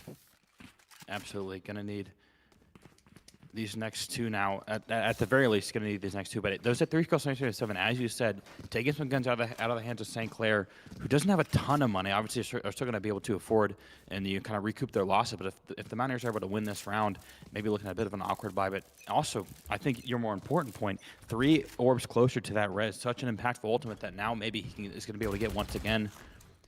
Maybe on like kind of the last round of this half, if he's able to kind of get an ultra, get a couple frags here, which could be absolutely massive for the Mountaineers, but obviously still have to win this round to even get there. Go get him. Absolutely. Same setup here for St. Clair. The orb down mid.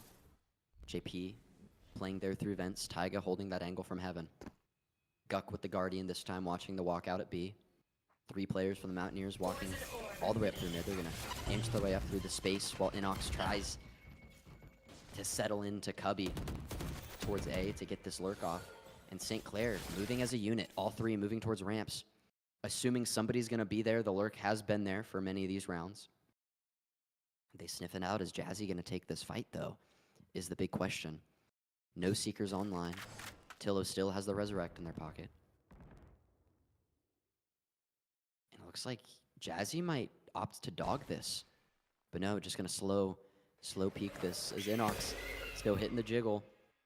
The flash comes out, the info is there. 30 Jazzy seconds takes the left. duel. Both left at 1 HP.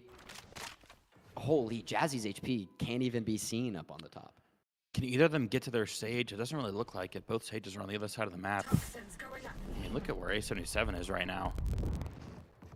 On a man alone, but Dink's going to find that open pill. The Showstopper comes out, and he 10 locates seconds left. the St. Clair player. No, Jazzy jump scares him, and he's going to find the headshot. Dinks falls, Guck falls as well. Tillo finding 2 more, and it's down 1v4, and that's going to be it. Inox falls as well, and once again, St. Clair just explodes, and the Mountaineers crumble, and this first map is going to fall to St. Clair. It will go the direction of St. Clair, a hard-fought map for your Mountaineers. Dinks topping the leaderboard on that one, 23 and 15. 6 first bloods. I mean, what else can you ask for from your duelist player? But regardless, I mean, we didn't really see too many blatant mistakes from the Mountaineers. It was just St. Clair sniffing everything out. St. Clair was just in the right Yeah, place at the right time. I think the Moose that broke into their facility might have planted something on some of their PCs. Instinct did kind of make some freakish plays there. So did Tillo towards the end. A couple freaky plays. But regardless, I mean, you know, I hate to say it, but you lose both pistols, both anti-ecos, and you lose by 2 rounds. Shocker. It's like when you miss a couple extra points and you lose by 2. Yeah, well, yeah.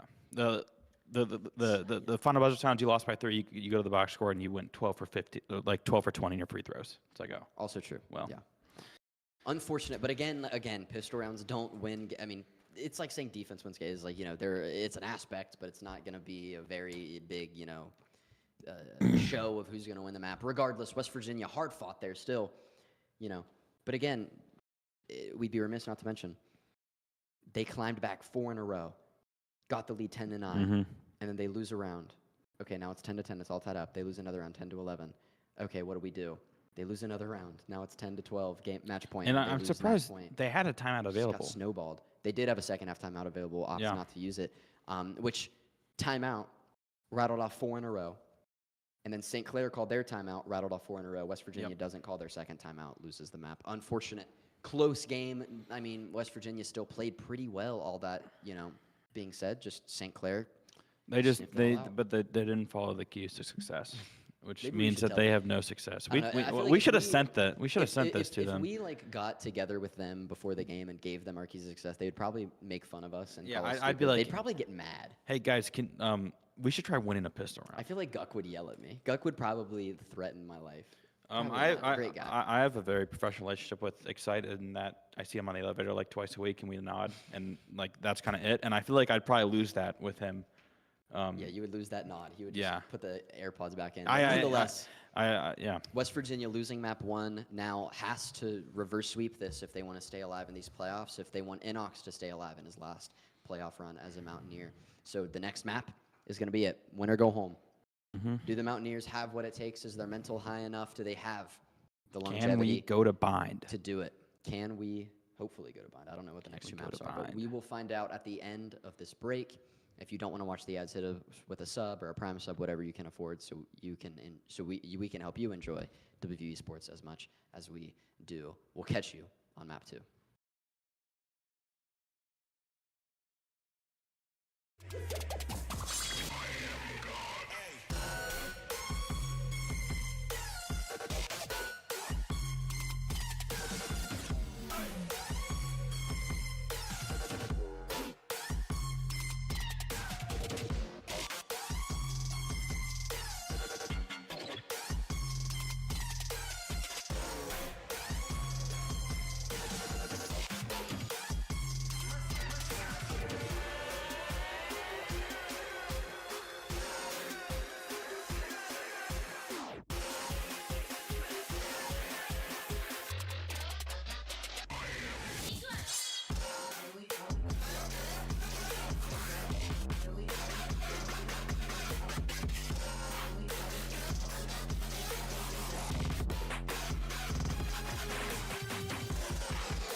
can't sleep.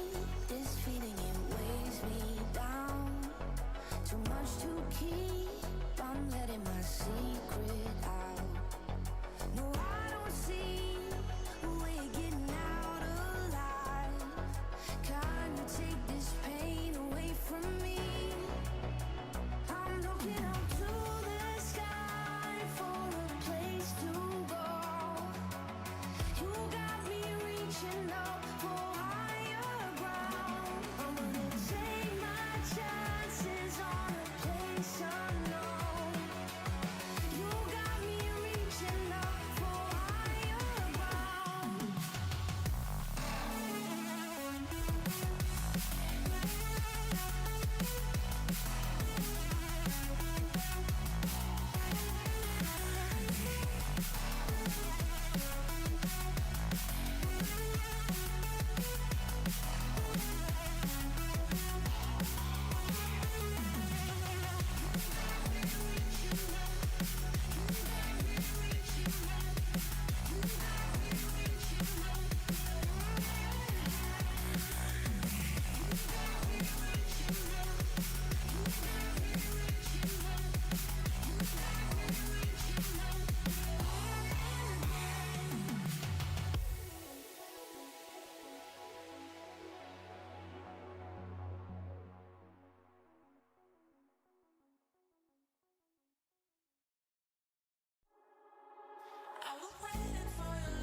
Welcome back, everybody. Map 2. We're going to see Haven. And what is this from West Virginia? Whoa. The Breach is back. The Breach is back. A77. Probably something he doesn't like. He's back in Breach jail. Yeah. Breach, a character we've seen a lot throughout the past multiple years of Valorant. That double initiator with the, info plus Breach. You have the flashes, you have the stuns, the Rolling Thunder ultimate, so valuable. However, post-patch, you've been seeing more solo initiator games with either a double Senti or a double duelist, or in some cases, actually a lot of cases, a double controller with Omen and either Clove or Viper, primarily that Viper. But now both teams looking to rock back with this Sova Breach, which is historically very popular on this Haven map. Yeah, they have been running the Breach a little bit more recently. They've run it actually 3 times in the last 4 matches across Division 1 and NACE. They have run this Breach on exactly Haven the 3 times they played Haven. So obviously, it's one of those comfort picks is what we talked about. It might not be like the staple meta character right now, although we might see it from Jazzy as well. But still, it's a character that they played for a long time. A77 might feel like he's in jail, but obviously he's extremely proficient on the Breach. We are going to see it from Jazzy as well. And it's going to be pretty close to a mirror matchup except for those duelists. Yeah, Instinct always preferring that Jet over the Neon. And now that Jet, has a more stable place in the meta in the current patch. In the past, Neon kind of dominated, and then Yoru dominated, where Jet kind of lost her spot on a lot of maps. But now, a little bit more playable, and Instinct will always take advantage of that fact. Very confident. Very confident, especially after fighting back, taking home that map 1. A game of runs. I mean, it seemed like every time any team won a round, they were going to win the next 3 or 4 kind of by default. So Haven now notoriously attacker sided. It's going to be the Mountaineers getting this first crack at it here on the attack, defaulting here to start it off. Yeah, and these 3-site maps, it's a tale as old as time. Haven relatively attacker sided, in our opinion. West Virginia usually favoring that attack half of Haven. On Monday actually. Attacked on Haven, the round ended 7-5, and then could not defend, ended up losing, I believe, 13-9. So this attack half, very important. West Virginia wants to get out to an early lead and not go into this half tied or otherwise. You know how you can get an early lead? You can get it by winning pistol rounds. That's a very, very good point. I mean, I wish I would have thought of that. And West Virginia in a bit of a 5-man death ball here, as Tillo on the Sova's going to be holding this and not cleared in time, but Guck took a double take. That's a huge opening here. Kind of looked in the corner. Do my eyes deceive me? No, they don't. It's Tillo taking him out, and now a wide open A site. So hard to retake through CT, especially in pistol round. The smokes from Guck hit Heaven and CT. The Sheriff spam rings out as looks like it's going to be Jazzy making his way up towards Heaven to try to fight from that angle. The drone comes out from Excite through CT, not catching anybody too soon. Instinct's going to be the first to come out. One tapped by Inox on the KJ. Oh my goodness, it's with happening. The Sheriff, A77 and Dinks follow it up. West Virginia 1 kill away from history. They won a pistol They round. won a pistol round, their first in weeks. West Virginia off to a 1-0 start on Haven. Their first And pistol it could round not win have in come playoff. at a better time. Wow. Or not their first, but now they are a whopping 3 for 11 in pistol rounds in playoffs. So that's 27% for any math majors. This is their first pistol round against St. Clair since they beat them in Division 1 a month ago. Well, And boy, did we need it. They It's got like a it. breath of fresh air. St. Clair forcing? St. Clair is forcing Instinct, doing what I used to do in my gold lobbies, is force that Marshall. in Used to do? The eco round. I still do sometimes when I'm egoing. He's using the same. Sometimes. That's the same Marshall skin I use as well. I played when I I played know Jet. because you buy it every single time we lose pistol. I feel like I'm watching myself right now, playing the Jet, You're buying not. the exact same Marshall skin. And now Instinct is going to walk through, You're not- Excite walking up with the Spectre and not expecting a buy up or not expecting the walkout into sewer, getting caught on that cheeky angle from Instinct. And now the KJ turret broke here in garage, and JP is going to use, or excuse me, that's Tillo going to use that as a key to walk up. and is going to catch Inox from behind. Inox can't turn around fast enough. Tillo finding that kill again, keeping this to a 3v3, now upgrading to a Sheriff. Now a Bucky for JP, a Sheriff for Tillo. Dink still has that Outlaw. And a Which Phantom will in be the hands really, of really Guck here as valuable on well. this retake. Yes, Guck also with the Phantom. A77 with the Spectre. He's going to jump out Now in like heaven, Batman. it's JP with a Bucky. Skydiving from heaven to try to land on somebody's head with a bit of a Goomba stomp. Does not quite get it. It's going to leave a 2v3. West Virginia with the better weaponry. Guck swinging through showers very widely, finding Taiga, the opposing Omen. Dinks cleans it up, and West Virginia won pistols and anti-eco up to a 2-0 lead for their bonus round. And with that force, St. Clair, less money than they would, of course. JP forced to buy a Judge, Instinct on the Guardian, and if West Virginia can bonus this, that is danger for St. Clair's economy. You say forced to buy a Judge. I feel like it works every time. Yeah, that's because that's what you do. You smoke main and sit in. I with a feel like Judge it's every worked round. every time in this match as well. Except for the one time Guck bought it and then got shot through a smoke because St. Clair is cheating. Okay, But besides that, JP did have that triple kill opened up with the Judge. That is true. And now holding this close angle, caught off by the drone. Dinks is going to slide in anyway and finds it with the Spectre. right, it doesn't always work. No fear in Dinks' mind, and no fear for that either. Running straight onto site, knowing Guck has his back. West Virginia up 2 players on a free C-site take. The KJ util. Not quite placed yet as Inox is going to delay his entrance, trying to catch this walk-in. As Jazzy, now down through mid, wary of Garage, but I don't know if he's exactly wary of Inox and Cubby. As you can see, the pings come through the mini-map from West Virginia. Probably showing where they like to rotate through, but St. Clair might save here, which makes a lot of sense after forcing that Bucky and the Marshal in their eco round. Every gun is valuable, which is why Inox is going to go hunting here for a second, and he's going to catch out Instinct. That's a Guardian on the ground. It's going to be important here for St. Clair to get out of it with these last 2 guns remaining. It looks like they are going to be able to do that, tucking into hell into that corner of that site. He's going to jump out, but not enough time for the Mountaineers to chase down those few remaining players. But now, they won pistol. They won the anti-eco. They won the bonus. The Winning Mountaineers. that bonus, Dinks upgrades the Spectre to a Vandal. A77 upgrades the Sheriff to a Judge. And now Excite has Dinks' Outlaw. So, stable economy for West Virginia. Look so at, much look money. at the credits. Absolutely. 5,000, St. sorry, Clair can't afford 4,400 2 hero rifles here. minimum. Oh, Instinct's gonna get active off the stun from Jazzy. And it's not gonna be enough. Full stunned by Inox, still able to one-tap Instinct with the Sheriff, the spam. Jazzy at 1 HP, still gets out with his life after trading off Dinks for Instinct. So both duelists down, although the full stun shot from Inox, wildly impressive. Nonetheless. That could be enough to turn this round immediately. Getting a kill like that early. West Virginia still better weaponry. You do have the Judge and the Outlaw. However, Jazzy's still stuck on the Sheriff with Negative HP. negative HP. Sneeze on him and he falls. JP still with the Bucky.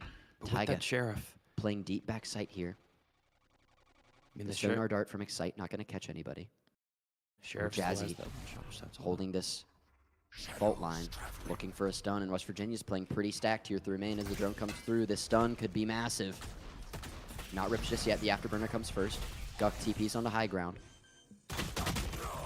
Oh, when he spots Taiga too late, Taiga wins the duel. Cuts it to a 3v3. And walking forward, finding another. Now Jazzy with the Sheriff. Spike down B. Leaving just Inox all alone with the spike on the ground. And Taiga with the 3K is going to clean that up. No bonus, no problem. St. Clair's going to take their first round of the match. Mountaineers left 2 separate St. Clair players there below 10 HP. A few more bullets there, and maybe that round swings the other direction. But the St. Clair gets on the board there off the West Virginia. But as we mentioned last round, West Virginia rolling in the credits right now. They're going to have plenty and then some to buy back to their full potential, to their first full buy. And Instinct is going to light shield operator. Yeah, I mean, we've seen this operator from him quite a bit so far. We saw it, honestly, more on attack than defense on split, True. but now we're going to see it over towards this C long, a classic spot for that operator. Absolutely good drone from Excite. Clearing sewers after the instinct walk up. Have to be wary of that. Guk biding his time here on A long. The spike held by A77, making his way towards main as well. West Virginia's gonna group up here and try to set up Dinks to enter through A long. Where Jazzy holding the angle through heaven. Cover going out. Here comes the smokes from Guk, the wall from Dinks. The site has been taken, the space is there, but Heaven still not cleared. The Sonar Dart catches 3 and Jazzy finds 2. A77 and Guk, a couple of fish stuck in a barrel. And Jazzy from Heaven finds them early. West Virginia now down 2 players, trying to defend this retake. Instinct with the operator walking forward, and Excite falls to it. Excite trying to get too aggressive here, trying to take the fight to them through CT when you're down 2 players. Not going to be ideal until Jazzy, 3 on the round, 2-3. Have we seen once this entire match a team lose a round, then win a round, then lose a round? I don't think so. Maybe at the early stages of Split, like but other than that, like maybe rounds 3 and 4 and 5 on Split, I think it might have happened. Maybe. I think it did happen. Rounds 2, 3, and 4 on Split, it did happen. But other than that, if you win one, you're almost guaranteed to get a second one off the bat there. And now it's back. The onus is back on West Virginia to kind of find a way to cut back into this momentum. They've been able to do it a little bit, but St. Clair has been always kind of had that secondary punch that they want to throw. Omen teleport available here for Taiga. Absolutely, and the operator now with full shield for Instinct. 2 Now- away from those. Now it's on A-Long. Jet Blade Storm. The dart from Excite broken. Not much info to be had. And the spam through the smoke, not going to catch anybody just yet. A little bit of chip damage there onto Excite, and West Virginia's going to use that smoke to walk up into Cubby. Taiga holding that paranoia. The drone from Excite comes out. Clears close. Clears garage. But here comes the paranoia where Taiga's just gonna try to spray here. Narrowly missing Dinks, who sprints away. Excite taking a little bit more chip damage. And West Virginia accomplished not much there on C site. They will leave A77 for the lurk. But now, you use a smoke, you use a dart, you use a drone, and all you get is a little bit of damage done to 2 of your players. And now your stun and flash character is going to be hiding in Cubby on C while your lurk is taken out by an operator on A. Spike down. Here comes the fault line. Last player A77 standing. Spike down. did rip his ultimate there. And it did obviously not too much, only 1 kill taken from West Virginia. Tech As there's a DC pause. from St. Clair. We're going to get into another tech pause tonight. St. Clair ties this one up 3-3. Once again, both teams trading rounds for 3 rounds. Trading runs. That's been the story so far. It's been a story quite a bit Story this so season. far. It's a band story so far. I should have just made a bit about it, but I decided that my brain just said it. I don't know. Maybe I'm just a weirdo. Correct. We don't. And I don't care. Shout out Proper Dose listeners. You out there. just- or story so far listeners. I listened to them this morning. Just go. Talk about the game or something, man. Let's not. Hey man, you said this anyway. Yeah, West Virginia looks flustered the past 3 rounds. It looks like they won the first 3. They were on cloud 9, and then they lose. You could say arguably a losable round. They're like going steady, and then they lose 1 round, and then like they just like everything's gone, and then like Which is what I talked about. The mental's got to stay. The game plan has to stay. You got, I don't know. and then they steady themselves for like 2 or 3 rounds, and then it's just like the next thing that happens, and everything's exploding. Yeah. It's so interesting because it's so night and day how different this team can look 2 rounds apart from each other. It's Yeah, and really it's the hero plays from St. Clair doing all the damage. Like first it was Taiga with the 3K. Then on Split, it was pretty even, back and forth, back and forth, back and forth, until Instinct just decided to take over the map. Now it's Taiga. JP had a couple plays in there. You can't let these hero plays from St. Clair continue to go unpunished. And, you know, that's kind of what I said way earlier about getting active. Yeah. I will always be an advocate for like default these slower plays, right? Like info is very important, of course. Info is important. Timing, taking space is important. Making sure you take duels at the right time is important. But, you know, when you're smoked off of C long and you sit in cubby, you dart, you drone, you don't see anybody, and then you leave. Like I get the play. Leave your breach there. Walk up through garage, you know, throw the Rolling Thunder on point and take it. But you use the Rolling Thunder after 2 already fall, and your lurk gets caught out by an operator on A. So then you're just ulting for a 2v4 on C site. Like little things like that. Like adapt with how the game is going. And adapt, they did not. Dinks tries to sprint out early, instantly shut down by the same angle Instinct was holding with that operator last game, but Guk will punish it here in sewers. So another chance at life here in round number 7 for West Virginia. Instinct engage the feed drive over there, giving that kill right back to the Mountaineers. And Inox is going to invest the Killjoy ultimate here to secure the site. I like this. I do like this as well. It's going to force JP up into the corner of heaven. You do have to be wary that this Killjoy ult did not cover all of heaven if you're the Mountaineers. There might be a player up there. A77 does find Tillo on the flank. So West Virginia back up 2 players. The operator picked up by Excite, holding the CT angle. Might not get the answer. Is he going to try and jump Is down JP here? going to jump out again? JP loves jumping out of sight, and this time it's going to work out. The operator down, Excite falls. Makes it a 3v2. Wide swing into Guk. Guk finds his 3rd on the round, though. Can he get the 4? No, the flash comes out. Now a 1v2 for Taiga. It's all in his hands. Inox at low HP, but A77 shuts it down before he can get to him. 3-4. An operator picked up West Virginia after the tech pause. Almost like a pseudo timeout there for West Virginia. Yeah, most likely. Getting a chance to reset their mental. Although coaches aren't allowed to talk in tech pause, but it probably gave but I mean, them some time to breathe. you don't always need the coach. When you have someone like Inox who, you know, as we said a couple times, graduating after this playoff run. He's been around. He's been around for so long. How bad does Theo want? You know, question here. I'm sure Theo knows what the coach was going to say if they called a timeout, so he probably could relayed that message to the Mountaineers. That's a good point. Inox has played with Corey, or Coach Terms, throughout his entire career here at WVU. Same with Dinks, the duo that has been here for so long. Instinct once again. Once again, I mean, wherever West Virginia Dinks. is. Oh, Dinks with the no-scope and smoke. Wow. Holy cow. Unbelievable. Interrupted me talking about Instinct there. But, like, as A77 takes down the Odin and Garage, that's massive. The Odin on the ground, and is going to leave Jazzy at 20 HP. The spam through the wall is going to find it. And see, this is the fast play from West Virginia that we might need to see. The Blade Storm out from Instinct.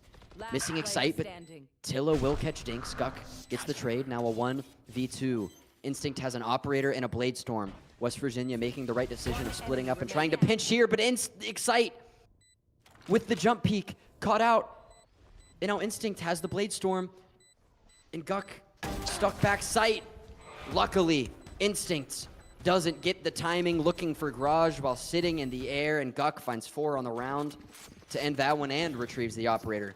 A nail biter there, but West Virginia continues their lead, now 5-3.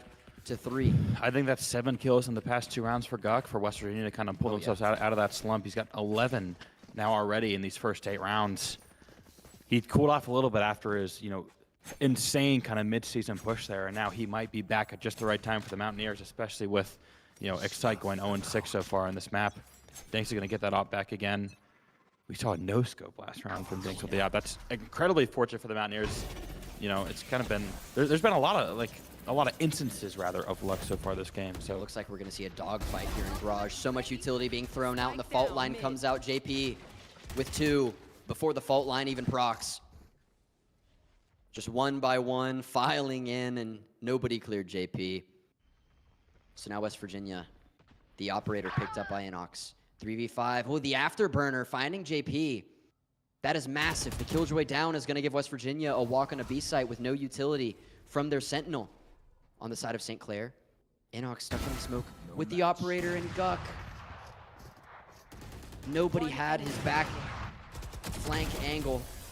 And it's going to be Tillo cleaning that one up. West Virginia started to cling on to life, but losing that one, and now Instinct back with the operator in his hands. And these early rounds when Instinct has an op, I mean, wherever West Virginia is, expect Instinct to be there with an op.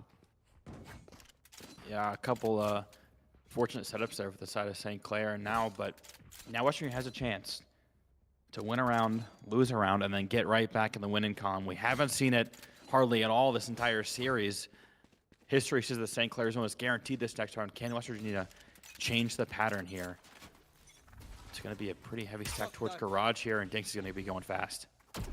Yeah, Instinct swinging A once again, along with Tillo with that operator, but now Dinks with the Stinger, trying to make his way through Garage. Last time they played fast through Garage, it seemed to work out in their favor pretty well. On the lighter buy, can they do that? Nobody's going to clear Cubby. Oh, man. The trigger discipline, Inox with just a Marshall can't do anything about it. Taiga finding 2 on site. And West Virginia's attack over before it starts.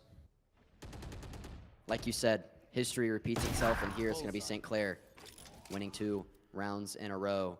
Excite with just a Sheriff. Taking a gun out of their hands, so a little hit to the ego. Nothing to save. Excite with the spike in hand, you know, might just try to run and plant for some extra money in the bank. But regardless of the decision, it is dire. It is dire. All signs point to this being tied up now at 5 apiece. Can Excite grab a couple on his way out? Maybe we're trying to chase, but no. Instinct is there with the op as per usual. And now St. Clair ties it up 5-5. The Mountaineers attacking Side Haven. 5-5 is not necessarily ideal. You got to think that they're going to want these next 2 rounds. Do have 2 ults available here, and 2 impactful ults at that, with the Hunter's Fury and that Breach ult now on the side of St. Clair. The Omen TP, the Killjoy lockdown as well, though, also very impactful. So interested to see now the strategy from St. Clair. Where is it going to go with this op? It looks like it's going to be back towards A main. We've seen him at A main quite a few times. The Mountaineers do not look like they're going to peek it. Of JP. It looks like a trap play towards A site. Expecting Instinct long, which would push them to sewers where JP would have the op, but it looks like West Virginia playing towards B initially, not walking into it, but now walking straight into a booby trap. The Hunter's Fury comes out. Jazzy finds 3 on the walk-in. Taiga with that 3rd. The Hunter's Fury finding next to nothing. As the flash comes through, West Virginia, a flawless round lost to St. Clair. And the Hunter's Fury committed. You know what I should have put as one of my keys to success? Clear your corners. That's also something that has to be done, yes. There's been a couple rounds so far this half where the St. Clair player sits in the corner and finds a couple of unsuspecting victims, walk right by him, and then that's pretty much just the round right there. St. Clair winning 3 in a row now. The Mountaineers looking to scrape together a tie here on this attack side Haven half. And it's going to be a Judge, a Phantom, a Spectre, and some Sheriffs is all they're going to have to do it here. I mean, that's just impeccable luck there from Tillo, ripping that Sova Dart when all of those Mountaineer players are towards A main. He's going to find Inox there. Lacking is now just going to be the ult from A77 here, is all the Mountaineers have available. Yeah, and West Virginia, again, a low buy, Guck 107 with that Judge in hand, A77 with the Spectre. But, like, it's the same story as Split. St. Clair's just in the heads of these Mountaineers. Everything that West Virginia is going to do, St. Clair knows they're going to do it, it appears. The Hunter's Fury play there. Instinct's walkouts. Instinct spamming through smoke. JP in corners. Jazzy in corners a couple times. Taiga backside on B. Everything West Virginia tries to do is shut down before it can be done. However, they do get onto A site here. St. Clair playing for the retake. And JP. 1 enemy remaining. And Jazzy just jumping through window like maniacs every time they have the chance. The Killjoy lockdown keeps everybody off. And Taiga and his shorty will send St. Clair to a 7-5 victory at half. West Virginia once again has some work to do. I mean, you can't really play that any better if you're St. Clair. You give side because you know you have the Killjoy go up. Mountaineer have to take close angles because of just kind of the guns they have available with those shotguns, with those SMGs. And then it's just a waterfall out from main, from heaven, from everywhere that West Virginia is looking, and everywhere they're not looking. And St. Clair now closes it out. 4 rounds, 1 in a row there to end that half. And now it's 7-5 for the Mountaineers, who have to defend on Haven now, which has not been their strong suit at all this season. What is going to be the spark here for this Mountaineer team? Can they win another pistol round? That could be the spark that's needed. I mean, we thought that was the spark that they needed on attack. And of course, 7-5 is not a super, terrible half. That's a good half. It just feels worse because the wins and losses are, three wins, 3 losses, 2 wins, 3 losses. The map and the side is going to have an impact on that as well. But no, you are correct. 7-5 is. It's not bad. It just feels by worse no means because you're over. losing 3 in a row, winning 1, losing 3. You know what I mean? Yep. And now Jazzy caught out by that sonar dart, so hiding in Cubby's not going to do too much. Excite giving up sight. All alone on A site. This is something we see from the Mountaineers a lot on Haven, is Excite solo plays A, and they opt to retake a lot of the time. This time it's going to be 3 on B. You'll see Dinks move between C and B a lot. But Excite fully giving up A. St. Clair's going to have a free plant and a free setup here for post-plant. And with retakes going the way of St. Clair a lot of the time tonight, it begs the question if the Mountaineers have what it takes to play these retakes. That first shock dart, perfect.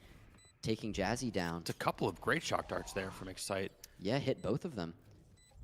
Tillo chipped for a little bit of damage. Now, Jazzy essentially in one-shot range. They Tillo cleared the caught corner. out with the They cleared lurk. the corner. Will they clear Dinks this clears one? that one. Will they clear Extinct? The slide comes through. He doesn't clear it. And Instinct with the trigger discipline. Excite turned. Excite turned in time. Holy cow. Excite comes to the rescue. The trigger discipline from Instinct kind of coming back to bite him there. Oh my goodness, I can't believe what I That just round watched. was lost if Instinct shoots them. Wow. That round is lost if Instinct doesn't have trigger discipline, I fear. Regardless, West Virginia with a flawless pistol round. Cutting it 7-6. Sometimes it's alive. trigger discipline, sometimes it's just raw greed.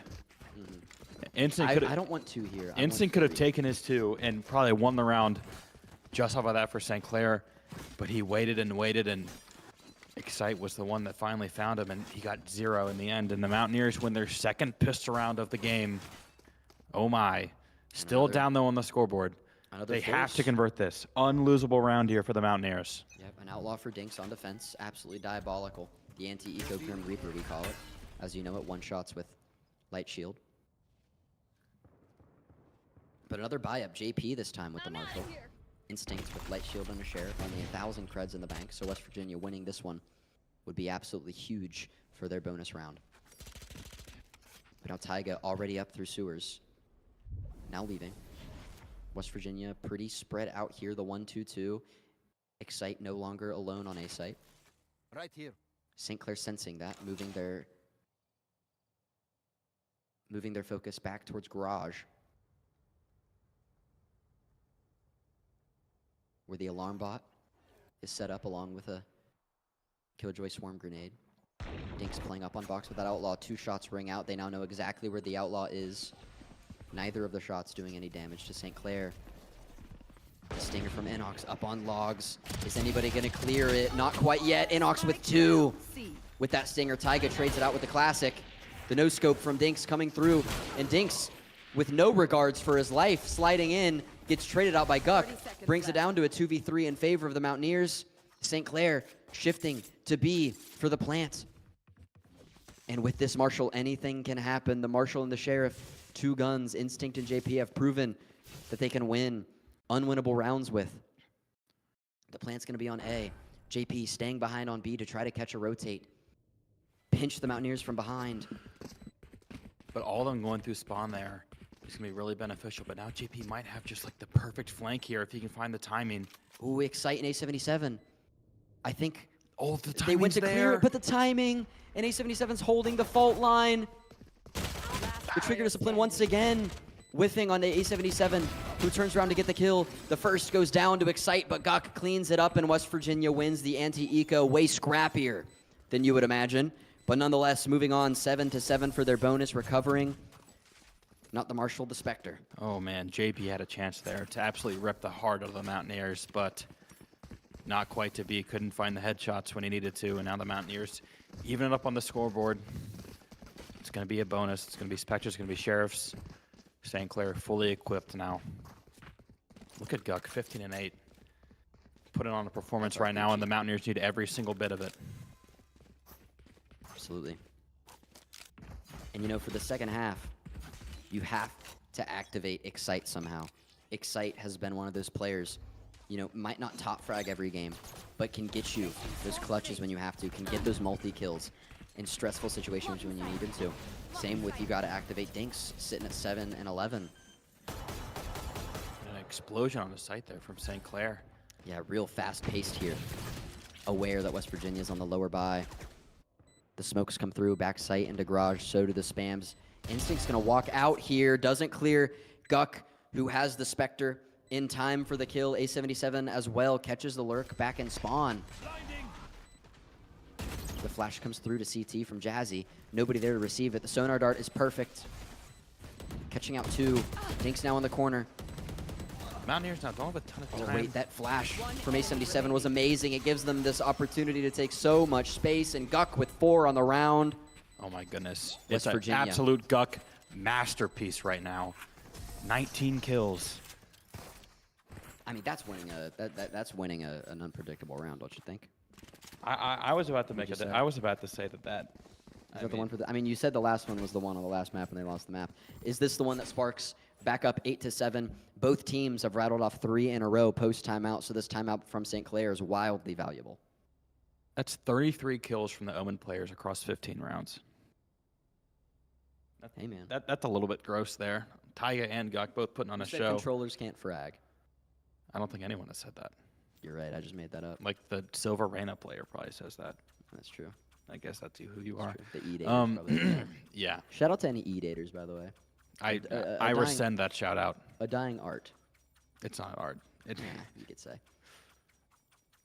But both of these teams putting on some pieces of art of their own. I mean, back and forth, 3 rounds for 3 rounds, back and forth. But, you know, that's the thing here. Last map, West Virginia came onto the defensive side, won 3 in a row.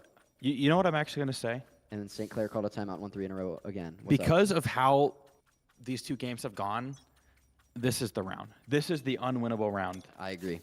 Because This is, yeah, I was about to get you've into it, won your actually. 3. They took a timeout. Every single time they've taken a timeout, they've won the next 4 rounds. Except for obviously that one timeout at the end of the first half on Yep. on split. This is the round for the Mountaineers. And it Yep. sounds crazy because they're playing against Stingers and Sheriffs. Never mind, it's not the round. It's unlosable. Never mind. I don't know. I don't like the timeout. I understand it might be smart. I mean, I'm not going to question the coaches. I don't like timeouts before like one of these half buys. I don't know. I mean, it's a timeout. You want to strat out this save round, this low buy with your Stingers and your Sheriff. If you can strat a win this round, then putting a massive hit into the eco and tying it up is just a double whammy. But Inox wants no part in that, finding Instinct early, so that's the duelist down. Jazzy tries his best to even it up, but instantly traded again. JP keeps it to a 2v3, a little bit more manageable, as Taiga upgrades to a Vandal. JP upgrades to Dinks' Outlaw. That was dropped on the ground. And now the plant is going to come through onto A site. Once again, a 3v2 post-plant in favor of the Mountaineers. Gun swapped. Taiga now with the Outlaw. Gonna look to play that angle towards CT. Or no, TPing up into heaven. Taiga's gonna catch this flank, or excuse me, the rotate, and Excite the first to fall. But now Taiga at half HP, dropping out of heaven. The smoke comes down. Still only has an Outlaw and walking into smoke. A bit of a unexpected decision from Taiga, but A77 in heaven caught out. And it's gonna be a 1v1. Gok versus JP. Tapping the spike. Still playing in the smoke. JP not expecting the wide swing. The flick from JP. Clutching it like a magnet to the forehead of Guk 107. Clutching that one up, and St. Clair wins the Thrifty to tie this one up 8-8. And boy, is that a punch in the gut to the Mountaineers. You said that might have been the round. It might have been the round for the other team. St. Clair might have just You said it, not me. very well might have been. Can West Virginia collect themselves? Can they keep the mental intact? Can they stop these 3 to 4 round win streaks that we've seen all day long? The op is in the hand of Dinks. He's going to have to make a play. And there's nobody on C for the Mountaineers. The side has been taken. The bomb's going to get down. Yeah, Inox's turret going down. Taiga Spam through the smoke. shot him through the smoke. I mean, St. Clair just has some sort of sixth sense when it comes to the Mountaineers' positioning. But now there was a trade. Instinct falls, so 4v4 on this retake. The drone comes through from Excite. 3 players from St. Clair playing towards long for the spam, and the slide comes through. Dinks playing with fire, but somehow gets the quick scope off. Now switching to a Phantom. The stun comes through and both stunned. This is going to be a chance to get on the spike. The 3v2, and they take the fight to them. It turns into a 2v1. The Hunter's Fury comes out. Tillo doesn't find anything with the Hunter's Fury, but Excite falls, and West Virginia ripping defeat from the jaws of victory the past couple rounds. St. Clair retakes the lead. They had a 3v2. They had sight. They had an op looking down long. And they just had to run it down, try and get those early kills, and St. Clair was ready for it. And now it's going to be sheriffs and judges at best here for the Mountaineers, down around. St. Clair now threatening 10.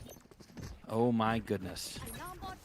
The Mountaineers had it in their hands, and St. Clair has just ripped it straight from them. Yeah, now more defaulty play here from St. Clair. Looks like a few trying to make their way up towards B. Tillo the first out from window. Jazzy with the spike. And the early smoke from Guck towards A. I do like that smoke. It forces the attackers to fight for every inch of map space towards A. The fault line from A77, slowing down that walk up through garage. And now St. Clair continuing this default. 2 making their way towards C. Anox taking a play out of Jazzy's book, walking up through Cubby. The turret broken. Are they going to check their corners? Are they going to clear Anox, who just has a sheriff? And he moves, does find the first, swings again, looks for the second, can't find it, but Dinks and A77 each find one for their own. Turns it back into a 3v2. The Blade Storm for Extinct. The right click comes out, but the judge stays true. 2v1 for West Virginia. Dinks and Excite 30 seconds left. up against Instinct, who's been activated tonight. In the clutch scenarios, Instinct is definitely the player to look for. 2 sheriffs versus 1 Phantom. The spike held, 18 seconds on the clock. Instinct has to try to get the plant, and the Thrifty comes out as Dinks gets the 1-tap down long with the sheriff. Now can upgrade. Remember, bullets hurt. A whole market of guns to pick from, and he chooses the Phantom. Now, Instinct did not want to lead because he did not want to give the 2 remaining West Virginia players a free upgrade, so he kind of had to stay towards C long, and Dinks recognized that. And with that sheriff, sometimes all you need is one shot. Dinks was able to find it. The Mountaineers win such an important round, get themselves back in at 9-9, guns back in their hands. It's a half buy for St. Clair. 4 ultimates on 9 for the Mountaineers. They can really pick whatever they want to do here. And Guck, with another judge, is going to hold close. The drone might catch him out, and it will. And he's going to just decide to take the fight. He finds 1, finds 2. Guck 107 with a judge. Terrifying to fight into. Scrappy play from Guck. The Hunter's Fury comes out to aid that. Instinct taken out by Inox. And following that scrappy Thrifty we saw last round, Jazzy keeps it from being a flawless, but the Mountaineers make a statement here in round 19. First to double digits. Wow. And only 1 ultimate there, the Hunter's Fury. Still 3 in the pockets. Is Vanguard working? Because now it's both teams getting random kills through the smoke. The Mountaineers. Well, we're on the West Virginia University, like IT, antivirus, everything stuff, firewall security. So like, you don't think they'd let them put It's actually funny. I believe it was Ciaro, one of our Call of Duty players, has been accused of cheating before. And like, it is genuinely impossible to cheat from the WVU facility because there's like, you would have to go through, like every person on the IT faculty would have to be in on it to give you access to do that. And now the sonar dart comes through. Guck finds the opener onto Taiga. Tillo gets the trade, but A77 back with another. And once again, playing quick. St. Clair's trying to, but West Virginia shuts that one down. Another 4v2. Here comes the afterburner, forcing JP to swing out, and A77 shuts it down. West Virginia 2-11. Everybody getting a piece of the pie that round. And they still have 3 ults left. Still 3 ults on the table, only 2 away from that rolling thunder for A77. The Mountaineers, might just be able to lean on St. Clair these next couple rounds with just their overwhelming firepower, and that might be enough to carry them all the way to 13. St. Clair does have 3 ult of their own, though. Yeah, and Inox waking up on the defense. This is almost tripling his absolutely kills. must win for St. Clair. They have no money. They are dead broke after this round if they Yes. cannot come away with a win. The Mountaineers, I think, know that. This could be the sealer if West Virginia can capitalize. You need to use some ultimates here. This is the last buy St. Clair can have. If West Virginia wins at this this round, setup they in go to match sewers. point with St. Clair on a save. And West Virginia is looking to play a bit of a trap here towards A. The Paranoia sitting in sewers with Dinks. And the drone comes through towards B, but it doesn't reach all the way to site, so not too much information from Tillo. It clears grass, but it doesn't clear sight, so they're focused still on A, slowly inching their way towards sewers and towards long, 4 towards long. And they have Ace and Tone already as well. Here comes the Rolling Thunder.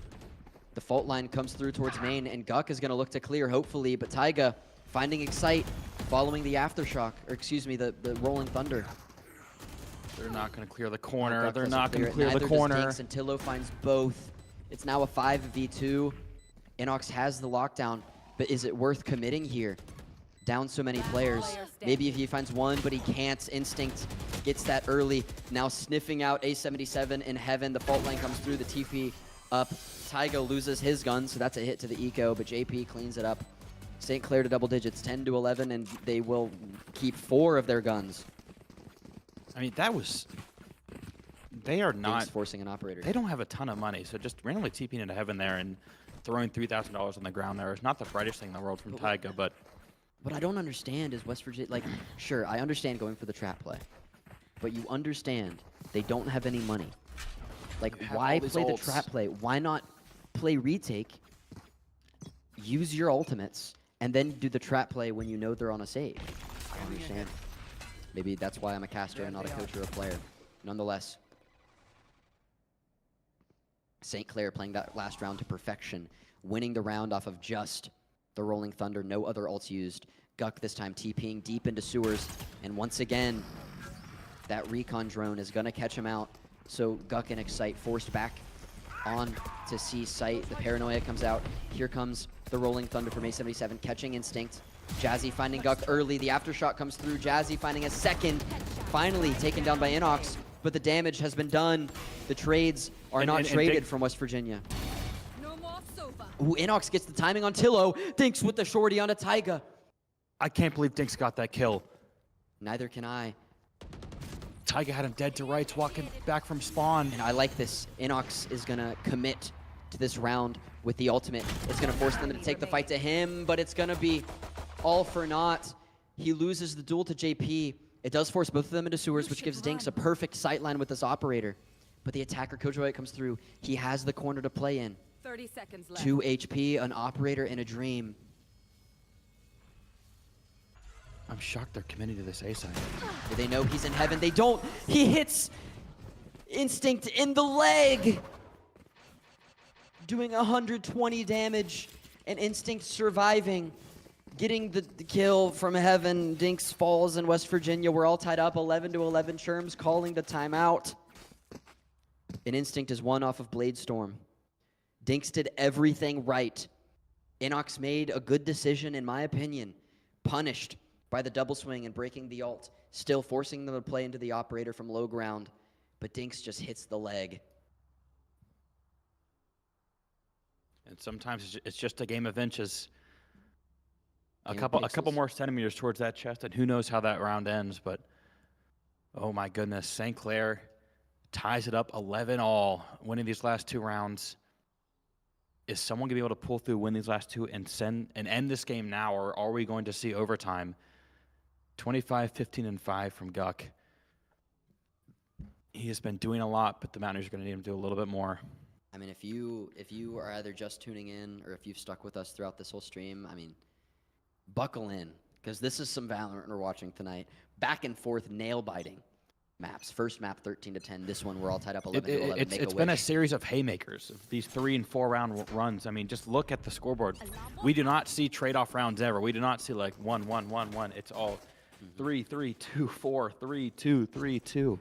And West Virginia using a bulk of their economy for this round. Dinks buying another operator. If they lose this and St. Clair goes to match point, West Virginia's going to be on a bit of a broken buy. He's getting aggressive in sewers. And also no ults to speak of for the... Actually, no, you do have the overclock for Dinks, but it's shut down immediately. The op shot rings out, but traded by Tillo, so now you lose your operator, your neon stuns, your neon wall, and your overclock for this defense to keep St. Clair for match point. And the spike planted fast onto B. Taiga playing up on boxes is gonna use his ult to TP from the shadows somewhere else back to the spawn to try to catch a flank. The rotate, Tillo 3 on the round already on Ace Watch. The flash comes through and Guk is gonna swing Player this standing. as Tillo finds Inox on B site, and they're gonna leave the last one for the Ace, and the Ace from Tillo sends them to match point despite West Virginia's best efforts. When it gets down to it, their op dies first, their overclock dies first. Now, important that Dinks doesn't have to buy a gun here. Obviously, he is going to buy something, but does have The that overclock doesn't available. last long enough. I think you need to buy Yeah, something. that is true. And that's, I guess, one of the benefits of Oh, running the man. Jet over the Neon is on these save rounds, you can pop Blade Storm and have it all round. Assuming you get a kill with it, you can replenish your blades, but you can't do that with the overclock. Get out of my way. As now the Sonar Dart comes through. Instincts, knowing it's match point, popping the Blade Storm. This is a trap play. Dinks has shown us a lot in Division 1. They're waiting for match point to pull it out of the playbook. Playing up close. There. The stun comes out. Oh, and Dinks caught by the drone and now stunned. The Hunter's Fury comes through, caught by the blade from Instinct. And the value from Dinks' aggressive initial play. A77 finds 2, though. Shut down for a moment. A77 does find 2.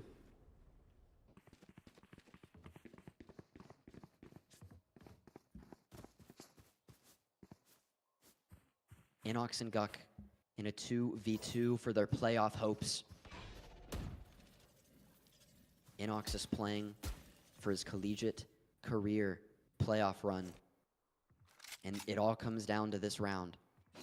3 years of countless scrims, countless VODs, countless meetings, countless rounds played, and it comes down to this. Guk walking out of window. Inox finds the first with a Guardian, cuts it to a 2v1. The spike is planted. JP with the Phantom. Inox has to be careful here. He is caught out with no reswing. And now it's Guk. Inox found his. And the swing from Guk, the spray through the smoke with 7 HP. Guk 107 keeps the Mountaineers alive. And we're going to overtime. My heart is about to burst out of my chest right now. Oh my goodness, the Mountaineers. Guk getting his 27th kill of the game, winning the final 1v1, sending it to overtime. The Mountaineers now. Now here's the thing: is overtime, it's just gonna be one, because I would imagine, just because of how this game's gone, whoever's winning the first one's winning the second one. Somebody's gonna win 2 in a row, yeah. Yeah. Although I mean, you do swap attack and defense, so that could put a hindrance in this. It could. Anything is possible now. You've played 24 rounds of Valorant. None of it matters. 2 separate you between going home and going to a map 3. And now the Mountaineers starting on attack here in this overtime play. Instinct. Not rocking that glass cannon operator. We've seen him in the past. Tillo sitting in the smoke for a while. Are the spams going to come through? They saw the dart come out, but opted not to shoot. Dinks just deciding to take the space. And that smoke down A long forces West Virginia to wait and fight for every inch of this map space. Guk hiding in cubby, not caught out by drone. Slowly inching his way through sewers. Inox facing towards garage, trying to get a lurk off here.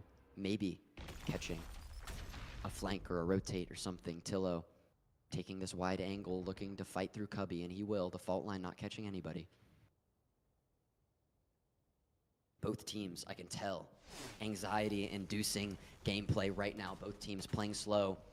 3 players from St. Clair making their way towards A. The rest of the map has been cleared. Out comes the fault line, the stuns. Dinks clears the corner, but doesn't have his gun out in time, and Tillo finding 3. on the entrance from the Mountaineers. Getting a Hunter's Fury already. Inox swings through, does find one. Trying to stop the bleeding, but it's all going to be for naught. It leaves Guk in a 1v4. Can't do anything to a flying jet in the sky. And St. Clair, all it took was hiding in a cubby to send them to another match point. West Virginia now needs to win another to send this to second overtime. The amount of rounds that have been dictated by a player sitting in a corner and getting the jump on 2 or 3 Mountaineers is absolutely incredible. The Mountaineers now once again find themselves in the same situation they did just 2 rounds ago. It is do or die now. St. Clair looking to get down C in a hurry. Operator. Dinks with a glass cannon off, playing up A main.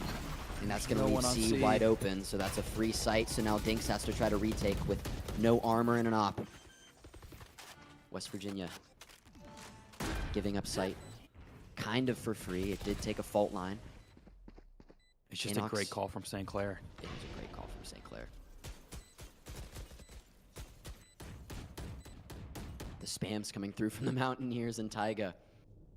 Dodging them like the Matrix through this box. Out comes the flash, the afterburner. JP from main, narrowly dodged by Guk. Now he has 3 players.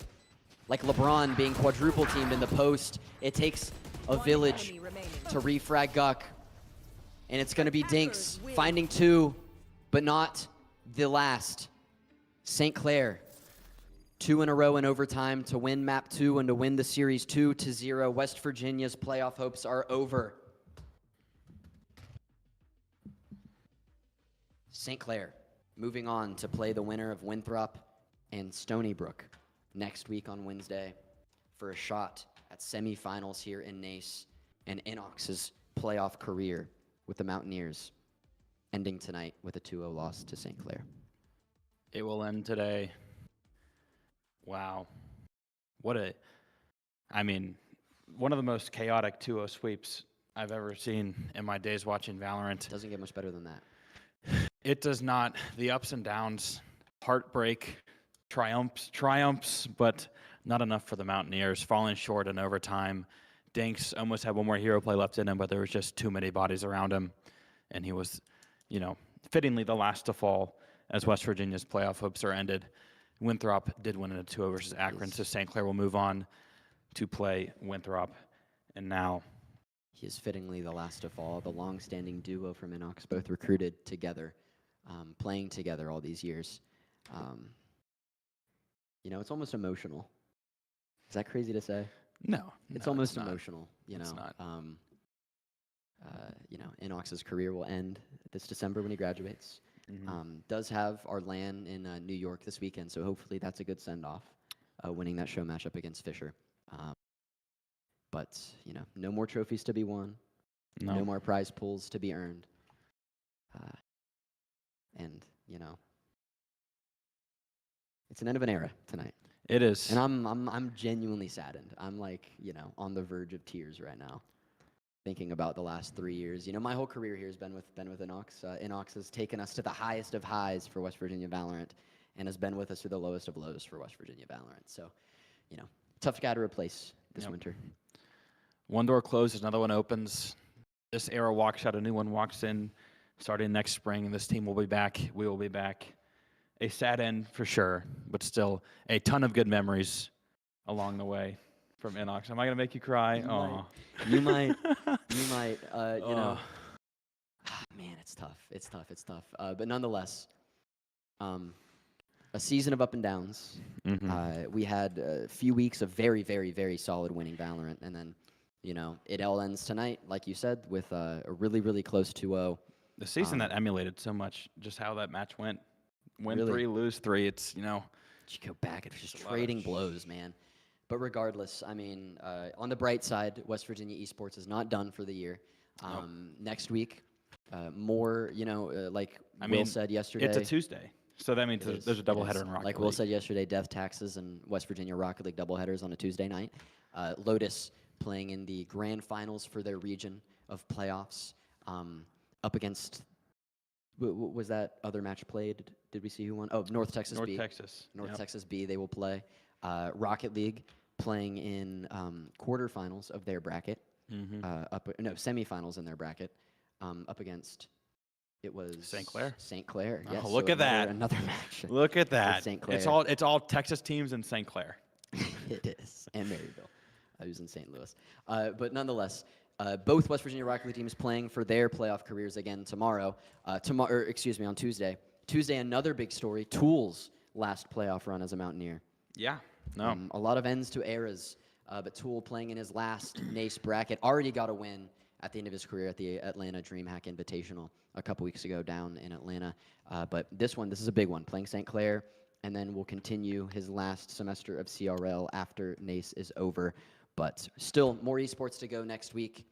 And then I think I'm allowed to announce it. The West Virginia will be hosting the high school esports championship this December, which will be also streamed. So mark that on your calendars for December 12th to watch the local high schools in the state of West Virginia compete for their trophies. But nonetheless, that's all we have for you guys tonight. I'm going to go try not to be really sad about NOx. I genuinely almost cried. That was like a March Madness. When I said all the good memories, did that almost get home? Oh yeah, it choked me up a little bit. It was like March Madness, what's your favorite memory? And he's like, just going out to eat. Yeah. God, man. Okay. Anyway, that's all we got for you guys tonight. We'll catch you back on Tuesday. You don't want to miss it. Really important Rocket League being played. That's all we got for you tonight. Study for your exams. Get a good night's rest, and we'll catch you guys on Tuesday. Stay hydrated. Yes, stay hydrated. We'll catch you guys on Tuesday. Good night from West Virginia University Esports.